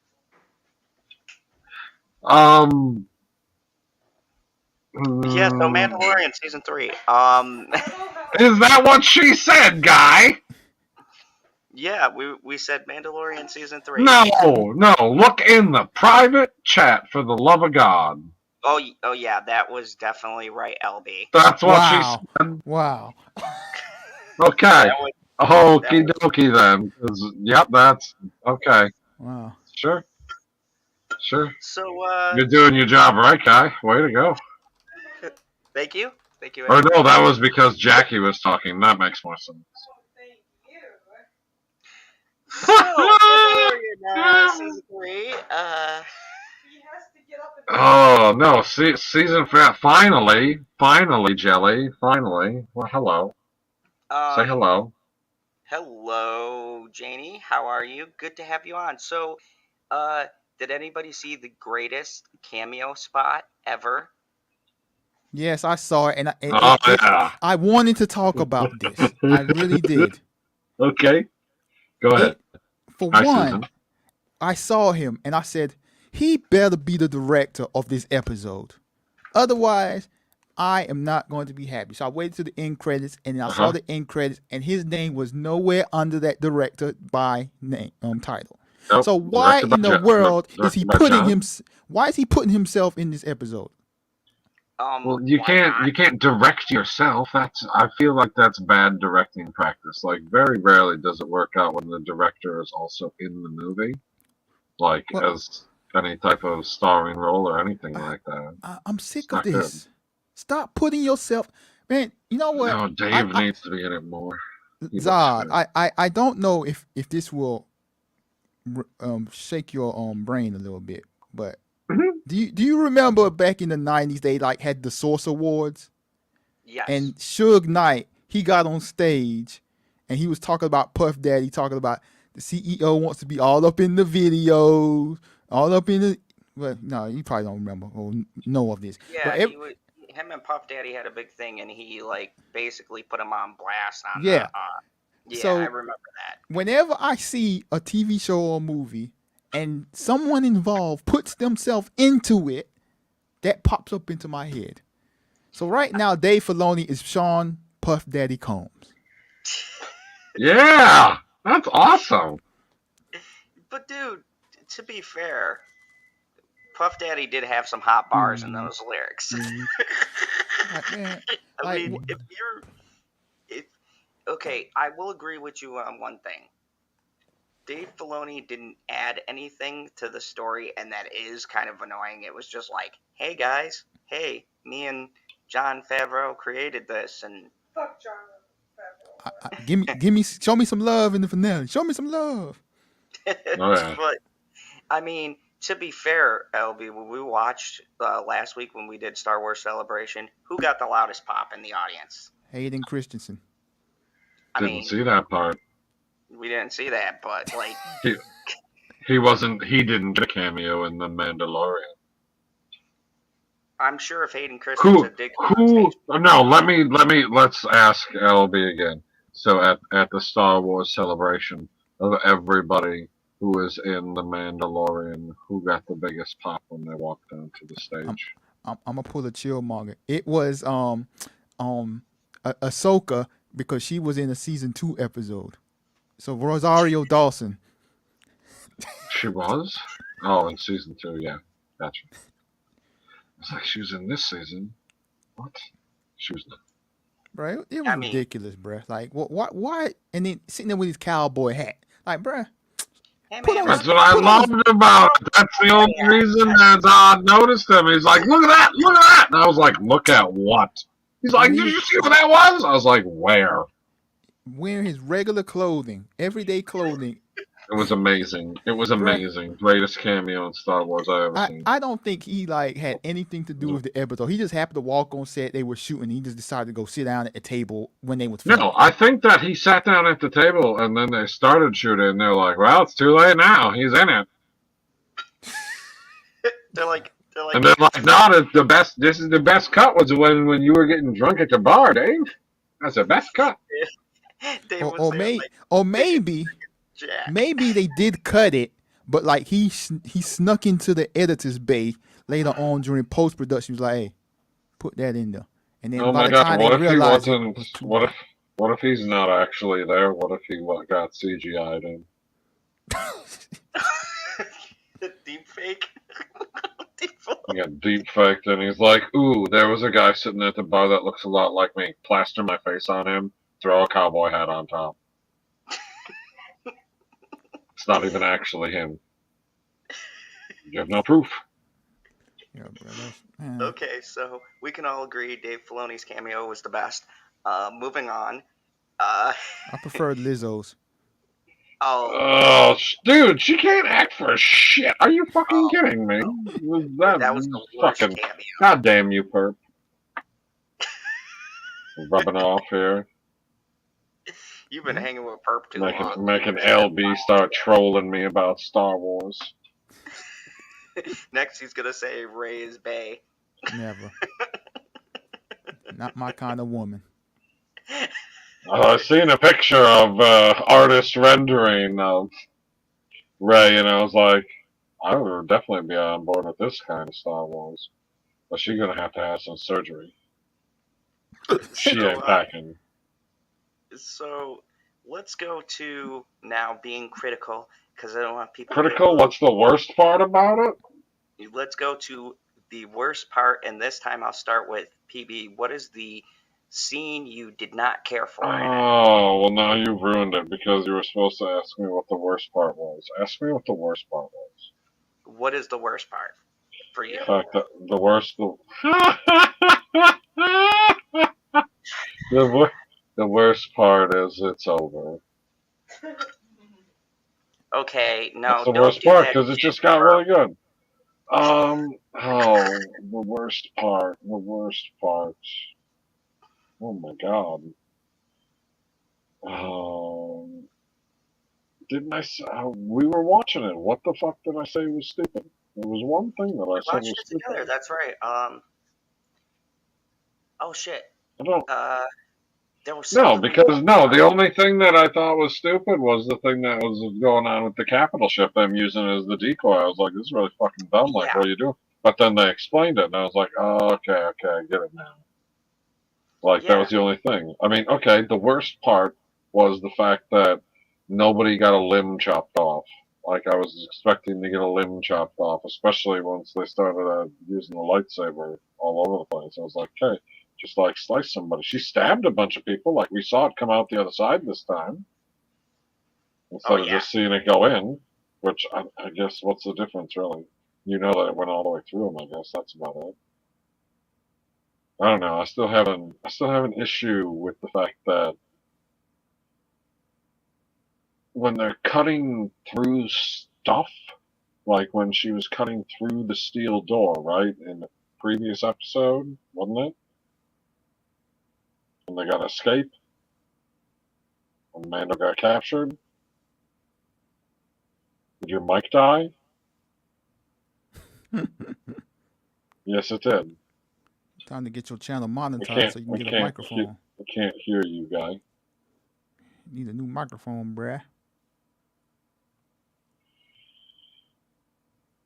No, okay. When you're cutting through stuff with the lightsabers, it seems like they work in the fashion that I would expect them to. But whenever they're using them in combat, they're always like glancing blows. And it's like, okay, why don't you tilt your wrist 2 more degrees and then chop them in 2 instead of just grazing against their armor? It seems like there's some type of force at play stopping the lightsabers from acting how they naturally would when going against flesh compared to... I agree with that. I don't know, it's just like, even when she was fighting Gideon with it, I was like, okay, well, the way that she's hitting him, it would probably go through and chop him in 2, but he's wearing the fancy Beskar, so it can't slice through it. Yeah, I mean, Gideon was taking all sorts of shots, so I mean... Yeah. The Darksaber did look like it, like, wind him, like he staggered back, but then he broke it, so... I mean... I don't know, I like the ending, and I also don't like the ending, because I was hoping that they were going to... What's up, Senate? I was hoping they were going to leave again right away. Like, they were going to park there and be like, okay, now that we got all of our stuff in here, which is going to be like one thing, like they were going to set one thing in the house as a joke, and then they were going to take off. They're going on a mission. And they're like, no, we're just going to chill. Because now if the show just ended, they'd be like, well, we wrapped it up. I mean, it doesn't have to come back for season 4. Talk about that later because it felt like a series final. Yes, it did. Yeah, it didn't feel like a season final. This felt like a series final. But I'm going to get to that later because there is a little bit of stuff behind that as well. There's a couple, I'm going to say rumors, grain of salt kind of stuff. So. Senate said words. Mando pulled up Boys Season 2 and reset the status quo for anything to happen. You Yeah, didn't I agree ask with me. that, actually. You didn't ask me what my. Now. What your worst part? What your worst scene? Yeah, I'm getting to that. LB, what was the worst part of the Mandalorian Season 3 final for you?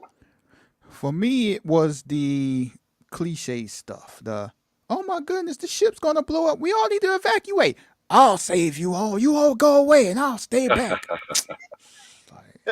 Yeah. Man, how many times have we seen that shit used? And I was gonna be pissed if that guy died too, because I felt the last episode that sacrifice was not needed. I talked about this with PB. I think I felt like that was kind of useless sacrifice. So I was like, if two of these people die and he could clearly just eject out of the ship and put it on autopilot, because I was saying that as me and PB were watching it. I'm like, PB, I swear to God, and we were both saying he better not fucking just stay on the ship, right? We were like, he could get out. Like, you don't need to fucking dive bomb, but he did shoot out the window, so I'm glad they didn't go that route. But yeah, there were a lot of cliche things like, oh, we're losing, and then all the Mandalorians drop in, and even the ending was kind of cliche, like, oh, Grogu and Mando, they are living peacefully, and Grogu's floating frogs. I mean, yeah, there was a lot of a little cliche moments where it's just like, yeah, but to be honest with you, and maybe it's just because... Oh, finally we get the honesty. Finally. Thank God. I felt the series was lacking. Saving all their money for that last episode. Yeah, I felt this episode did make up for a lot, and I agree with the Senate. Gideon making clones of himself was lame as fuck. Like, at least that too. Yeah, fucking useful. That's the most blunt but true. So why clone yourself? I never understood the cloning of yourself. I didn't understand it in Stargate, but whatever. That's not the point. Sorry. Oh, the thumbnail that I saw from Star Wars Theory. It's not actually Moff Gideon. It was just one of the clones. That's the way he makes it appear. It felt creepy too.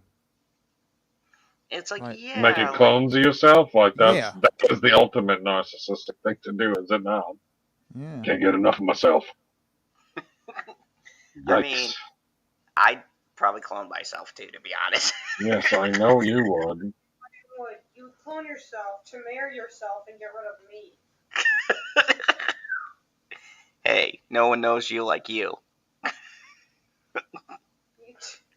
I'm not gonna. You know what? I'm not gonna say what I was gonna say in front of what you would do. Good choice. You in front of you. I wouldn't say what I'm gonna say in front of her. So. But yeah, I thought that part was kind of lame too, because it's like, I get it, and this is the other thing I hate, trying to tie it into that shit that was in the new sequel trilogy, because now they'd be like, oh, this explains the Emperor Palpatine cloning himself 1,000 times in Snoke and all that shit. And I think all of that is lame. So I don't know. That part was kind of weak too. But it was a small scene, and they kind of moved along. It was just like, man, you have an opportunity to clone people. Like, why wouldn't you clone, like, I don't know, someone cool from Rey? Fuck you. Maybe that's what's going to happen in the new one. She clones the whole Jedi. Gideon making clones of himself was lame and at least clone fucking some more fucking useful. I have an idea that the new Rey trilogy is going to be. She's going to clone enough versions of herself, right? Okay. And then she's going to find a bunch of male younglings, they can breed together and build a new Jedi Order. Oh God. Yeah, that sounds like something Disney would do. Is that That's the Xanax version. Wait a second. Her name is spelled R-A-E. It's not R-E-Y. Is Yeah, it it's not R-E-Y. R-E-Y? R-E-Y. Okay. Whew. Whew. Jelly, it's R-E-Y, not unless that's like a weird Australian thing. So, Kick him. all right. Kick him. Kick him. So let's go to the ratings because then I want Kick to him. talk about the series and kind of close things out. The Can she rating not hear me? for Kick him, just bitchy. the rating for just this episode, and I'll go down the line. We'll start with Oh, 9.5! 9.5 because nobody lost a limb. It was great. What a thrill ride. Like, it was upsetting me, and then boom, shit worked out, and I was like, oh, that's good. That's real good. Yeah, I didn't see Grogu was that cute the entire episode. Like, my second favorite scene, we're talking about good scenes, is when Mando's getting beat up, and then Grogu showed up. No! Dude, there were so many good scenes. Oh my god, it's so good. Yeah, and then when the droid was like opening the doors and Mando would go in and beat the shit out of someone, and then all those little fucking black droids came and tried to Oh yeah, R4? Yep. They fucked with R4. Yeah. R4 was a real G in this episode. He had it going on. Oh yeah. Yeah. And then he just flew away. He's like, fuck these idiots. And he knocked one off the side. That was good. I like that. That's funny shit. Oh, that's good. That's good. LB, where would you 9.5. rate this episode? I'd give it a B. I mean, it was cool. Cool. I just R-E. I mean, I haven't really been excited for Mandalorian like ever. So, I watch it. It's all right. I mean, I've never been excited for Mandalorian the way that I used to be excited for the movies. But I'm never like, oh, well, I guess I'll watch The Mandalorian now because I've run out of everything else. It's right at the top of the list. But And what would I equate it to? And to be fair for you, LB, a B is a pretty solid rating. Right? Solid.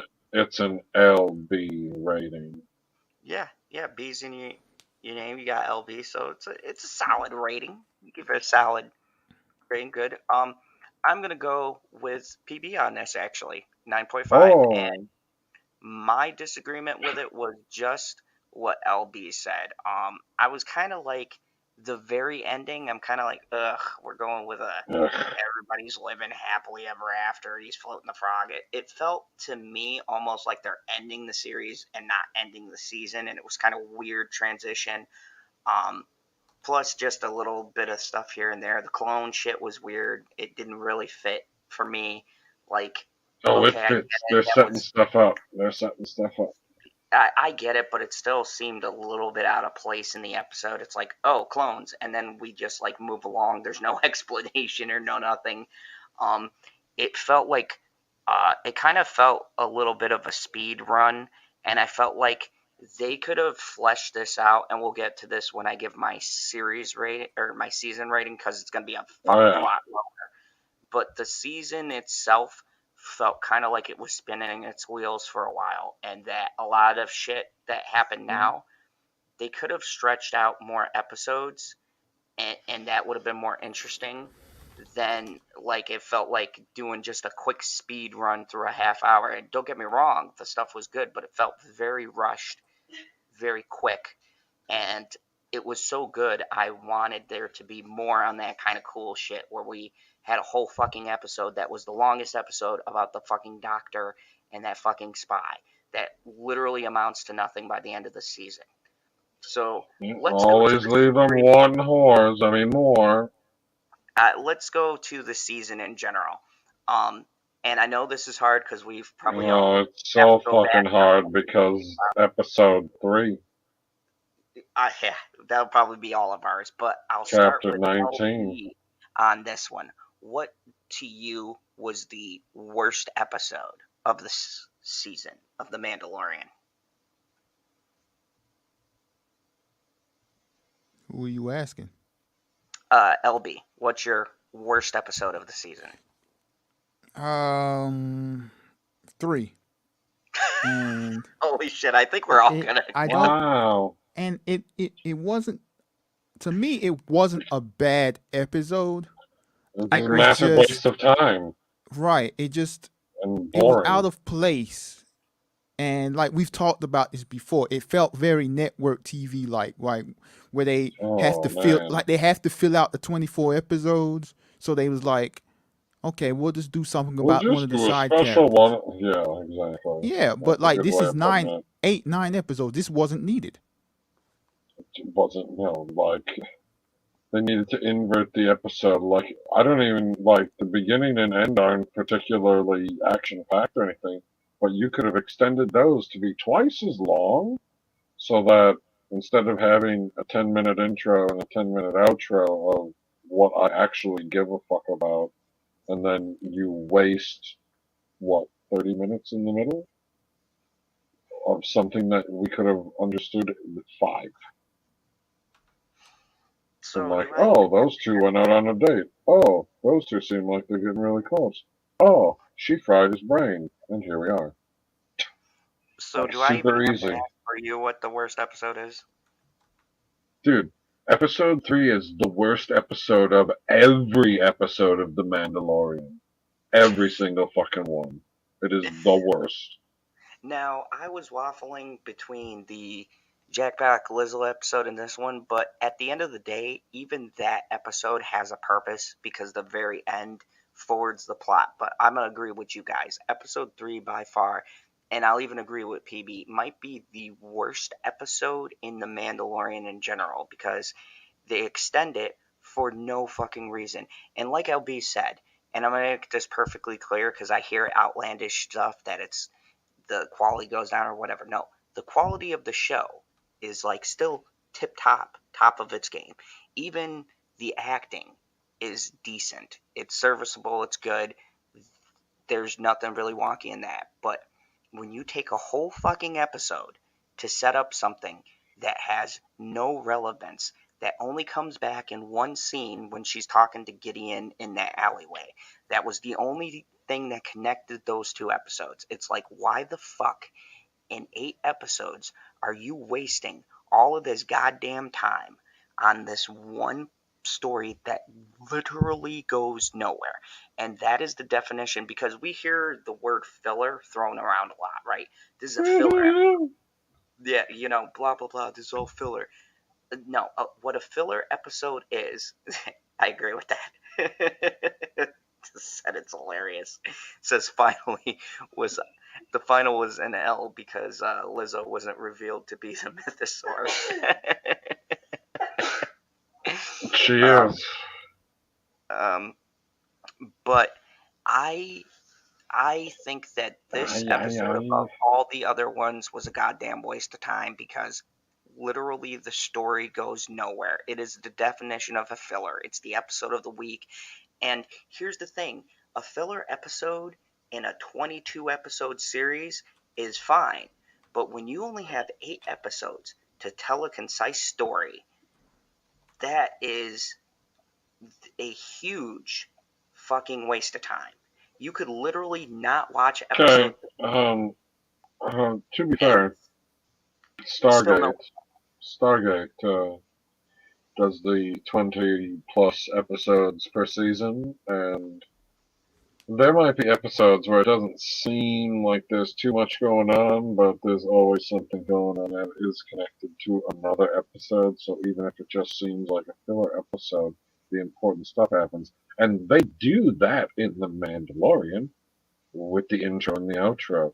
I still don't believe, like you said, that even with getting what happened was, oh, this was the clone guy, and they took some of the research, like, Gideon already had all of his research. I don't think that he did anything brand new in the show. Like, he was just continuing on what he had already done, because he had to rebuild from scratch.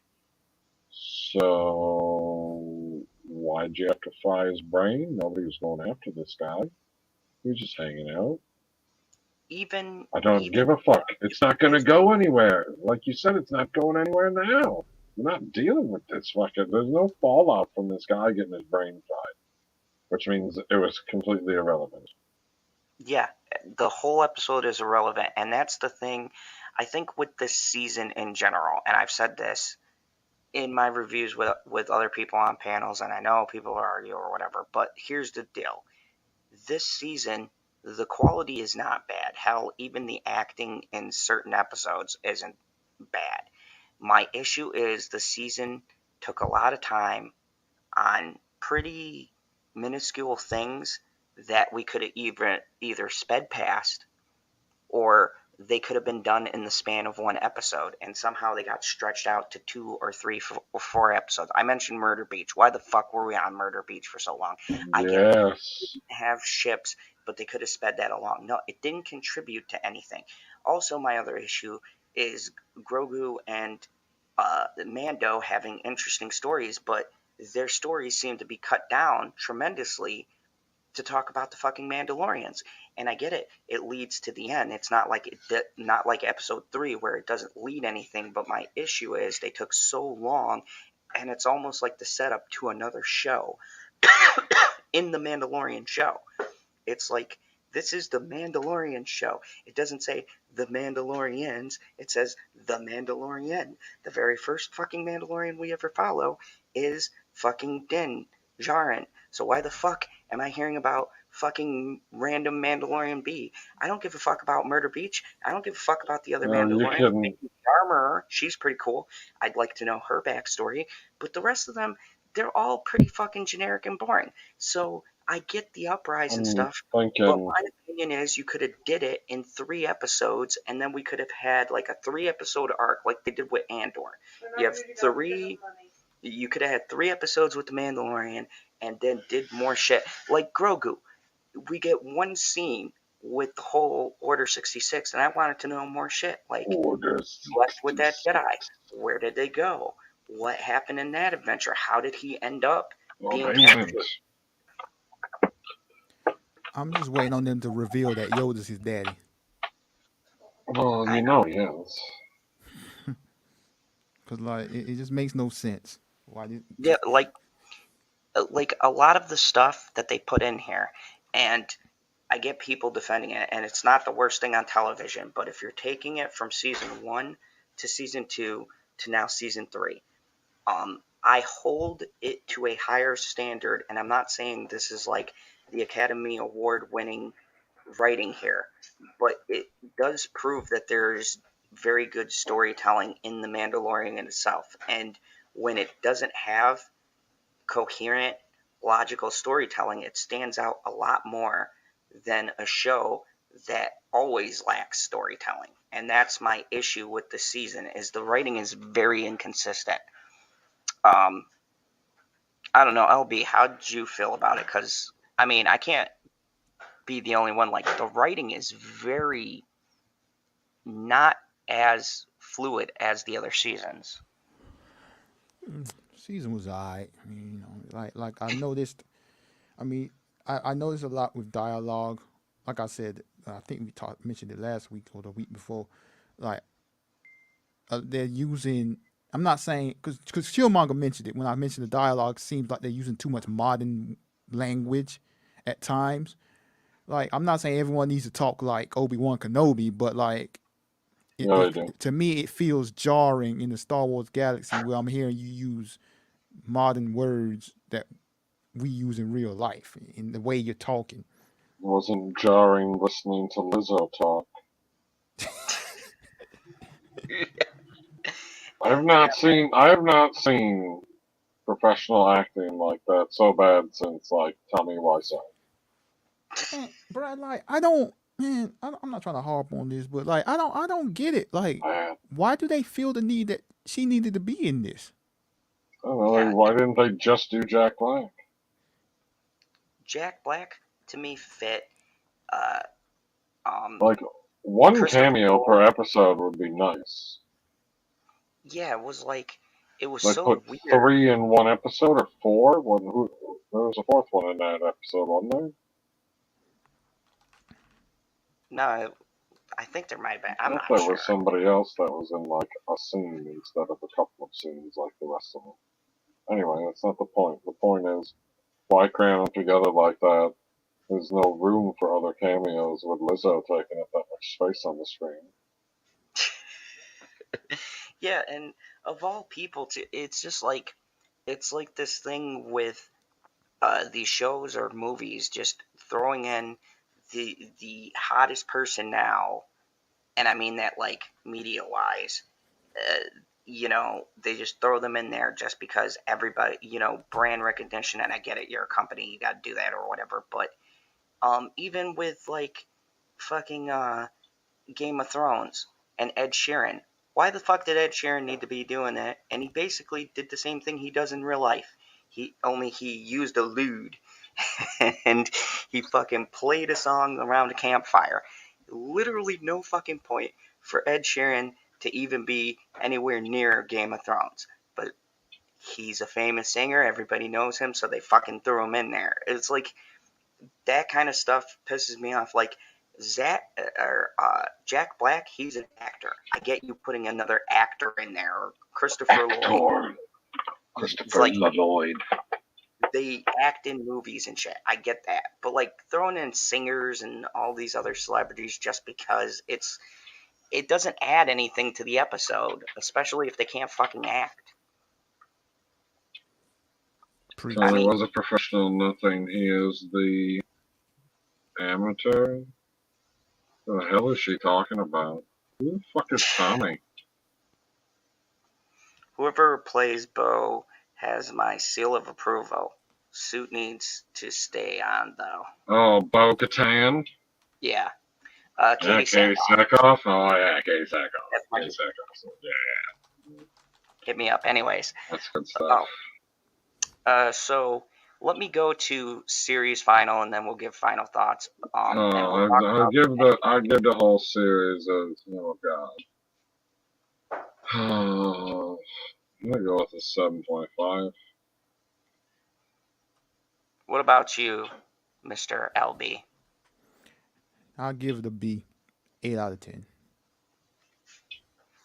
I'm gonna go with a 6.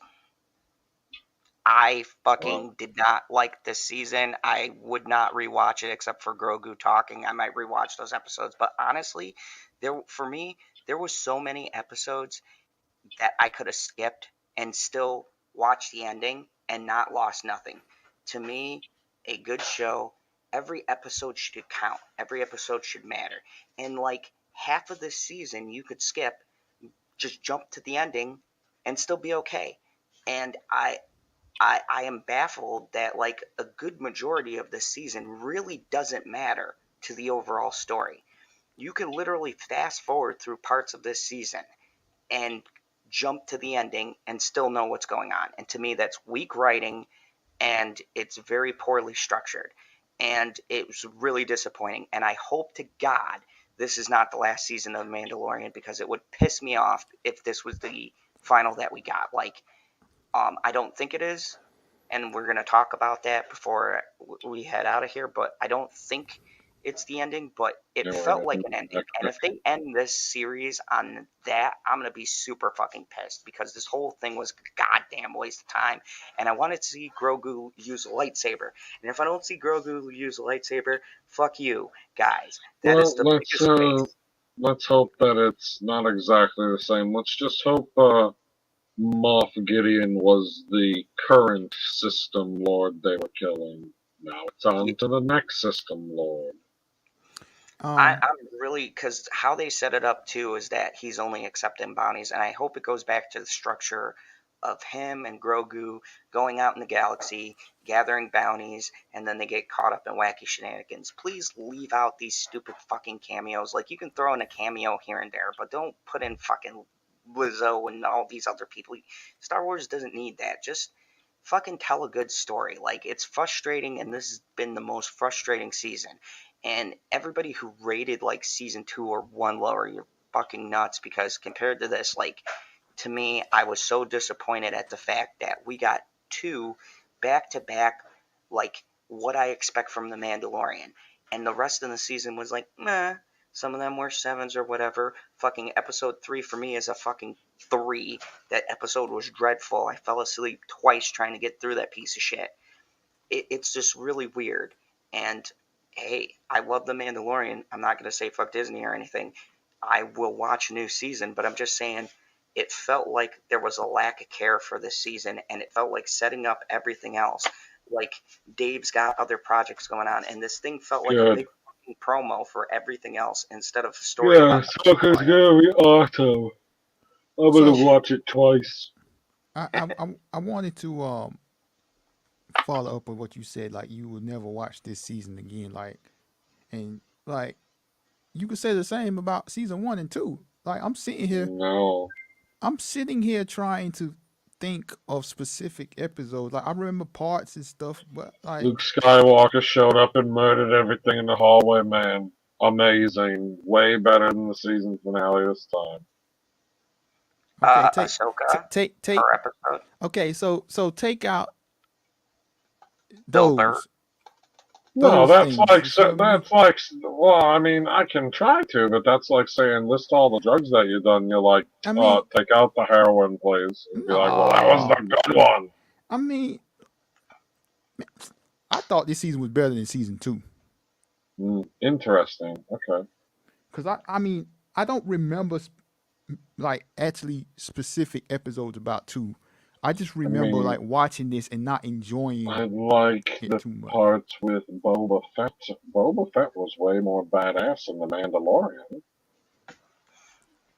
Like Boba Fett was great in the Mandalorian. That's season 2 stuff, isn't it? No. I count those episodes of Boba Fett as the start of season 3, because those episodes where he appeared in Boba Fett's show were the best episodes. No. I'm talking about when Boba Fett was on the Mandalorian. Oh yeah, before his show started. Was that in season 1 or season 2? That was season 2. That was season 2. Yeah. Yeah, more Cad Bane. We could go for I agree, LB. more bounty hunters. I'm still waiting for Hondo. Still waiting for Hondo, motherfuckers. Only one I've been asking for ever since we done the first fucking cameo on The Mandalorian. And now you got multiple shows. Why can I not get a Hondo cameo? I'm wondering if they will be going the route, because I sense this like it was more of a group thing with the show. If the next season will be like the actual Mandalorians more so than just one, because I'm thinking it's like they could actually do a show about the Mandalorians, but they already got a show called The Mandalorian. Okay. I mean, we could do one that just says The Mandalorians and The Mandalorian. It's 2 different spellings, 2 different meanings behind that. I don't know. I found it just weird. It felt to me like 2 shows in one. That's my issue with the season. It's like it's still the Mandalorian show. I don't agree with the people saying it's not. Like, they're still the character. Oh, finally. Yes. We get to wrap up the stream. The mic died. We all gave our thoughts. And in the future, we're going to see The Mandalorian again. Because I don't think it's over. So you don't think that that final shot, I don't know, that felt really weird to do. I felt like that could be a series final. There is rumors, take it with a grain of salt, that Pedro Pascal, he is like the most sought after actor these days. He's doing every fucking thing. And there's talks he is thinking of not continuing on with The Mandalorian. So you think they go on without him? Do you think the show continues, or do you think this could be a series final and they just move on to something else? Does he actually do the acting in the suit? Yeah, that's him. Oh, okay. He also does the voice too. They just modulate it, but that's him talking. Yeah, I knew he did the voice. I just wondered if it was actually him in the suit. Yeah, this season, though, they did say for some of the shots he was absent because he was shooting something else, and he's becoming a lot bigger. So you think that because Disney has done it, and he's in a fucking suit, so you could just have the voice the same. Right. You honestly, with the way his role is, you don't need the same actor. So if he does leave, do you think they continue the show without him? Yeah, sure they can. I mean, voice acting don't take that long. So, as my final thing, PB, what would you like to see in the next season of The Mandalorian? Somebody lose a fucking limb. I knew it was going to say that. LB, what would you like to see to improve your viewing experience? Like, you mentioned you want to see more. What is it? Not episode of the week, mission of the week type stuff. Like, I kind of wish they got back to it because he is a bounty hunter, but I also still want more of a continued storyline. Like, I don't want the every single week they go on a mission, and some foolishness happens, and then he saves the day at the end. Like, I don't want I that. agree with that. Like a connected story, but also different little missions. Like we had in the first and second seasons. Like there was a through line, but you still had the bounty that he went on, and it felt like different from what they were doing. You know what I mean? Yeah. So I mean, I guess your boy Dave Filoni needs to step it up. Yeah, and from what I heard too, Dave and John were less involved in this season. If you look at the directing and stuff, I think they only directed like one episode this season, and from what I heard, they were working on different things. So you can feel where they didn't have much of an influence on this season, and I think they should have been more hands-on, and it shows in the writing. Like, it's not to say these writers are bad, because there were some very good episodes, especially those last two episodes. I just think there needs to be somebody going, okay, this is the story, and what are we going to do to get here, right? And like you said, we can throw in a little bounties along the way, but have one clear narrative and then some wacky adventures in between. And you can even do a filler, but still have it connect to the overarching story. So overall, the season was kind of mid for me, as Perp would say, but I don't think it's terrible. If I compare it to everything else I've watched, this show is great. It doesn't really drop as far as that goes for me. It's just there's some things that I would like to see in it, and I'd like to see a little bit more of a focused narrative. But with that being said, let's wrap this up so Mr. PB won't fall asleep on stream and or he can get to work early in the morning. Mr. PB has some hard work to do, and so do I. So let me start with the Lonely Man. Thank you for weighing in on all sorts of wacky shenanigans and listening to me talk about how great Evil Dead Rise was. What do you got coming up, and what stuff are you working on currently? Absolutely nothing. I'm just here. I feel like you say that, but then I see you post a video. I'm just here to be with you all. Okay, so I guess go check out the Lonely Banter, because he's got some good stuff. He's got difference of opinions, and if you want to see someone who will give it to you real, LB will do that for you. I just enjoy being with you all, that's all. And of course, we have the co-host, the commander of when I'm not commanding the ship. He can even go in the streams and fix shit that I put down. The sleepy bear himself, Mr. Pop Culture PB. What have you got coming out? What's new? What's exciting?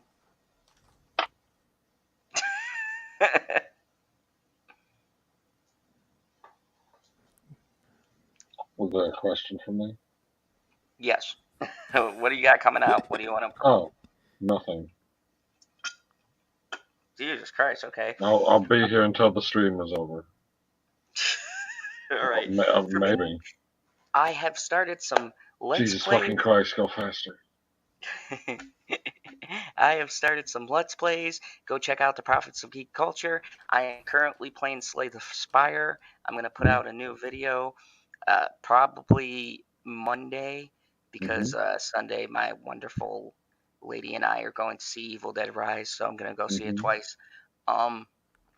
But yeah, go check out the channel. I'm gonna be playing different characters in Slay the Spire, and I'm also going to be doing some other games on there. And then on this channel, I'm gonna be doing a spoiler review for Renfield, which will be out probably maybe Monday morning, and then I'll do Slay the Spire at night. I'm gonna work it out, but I want to do a spoiler review of Renfield because I can't talk about that movie without spoiling how great Nicolas Cage is. So go check that movie out. I fucking loved it. Nick Cage, call me. Anyways, I'm also gonna do a retrospective on a couple of different things that I have in the works. So check out my channel, check back. I'm gonna have a couple of different things, and I'm gonna be working a lot on the Prophets of Geek Culture. So go check out the Prophets.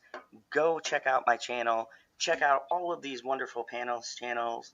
And thank you very much for watching. And remember, the only true thing here in the Phantom Zone, this is the way. That ain't sound right.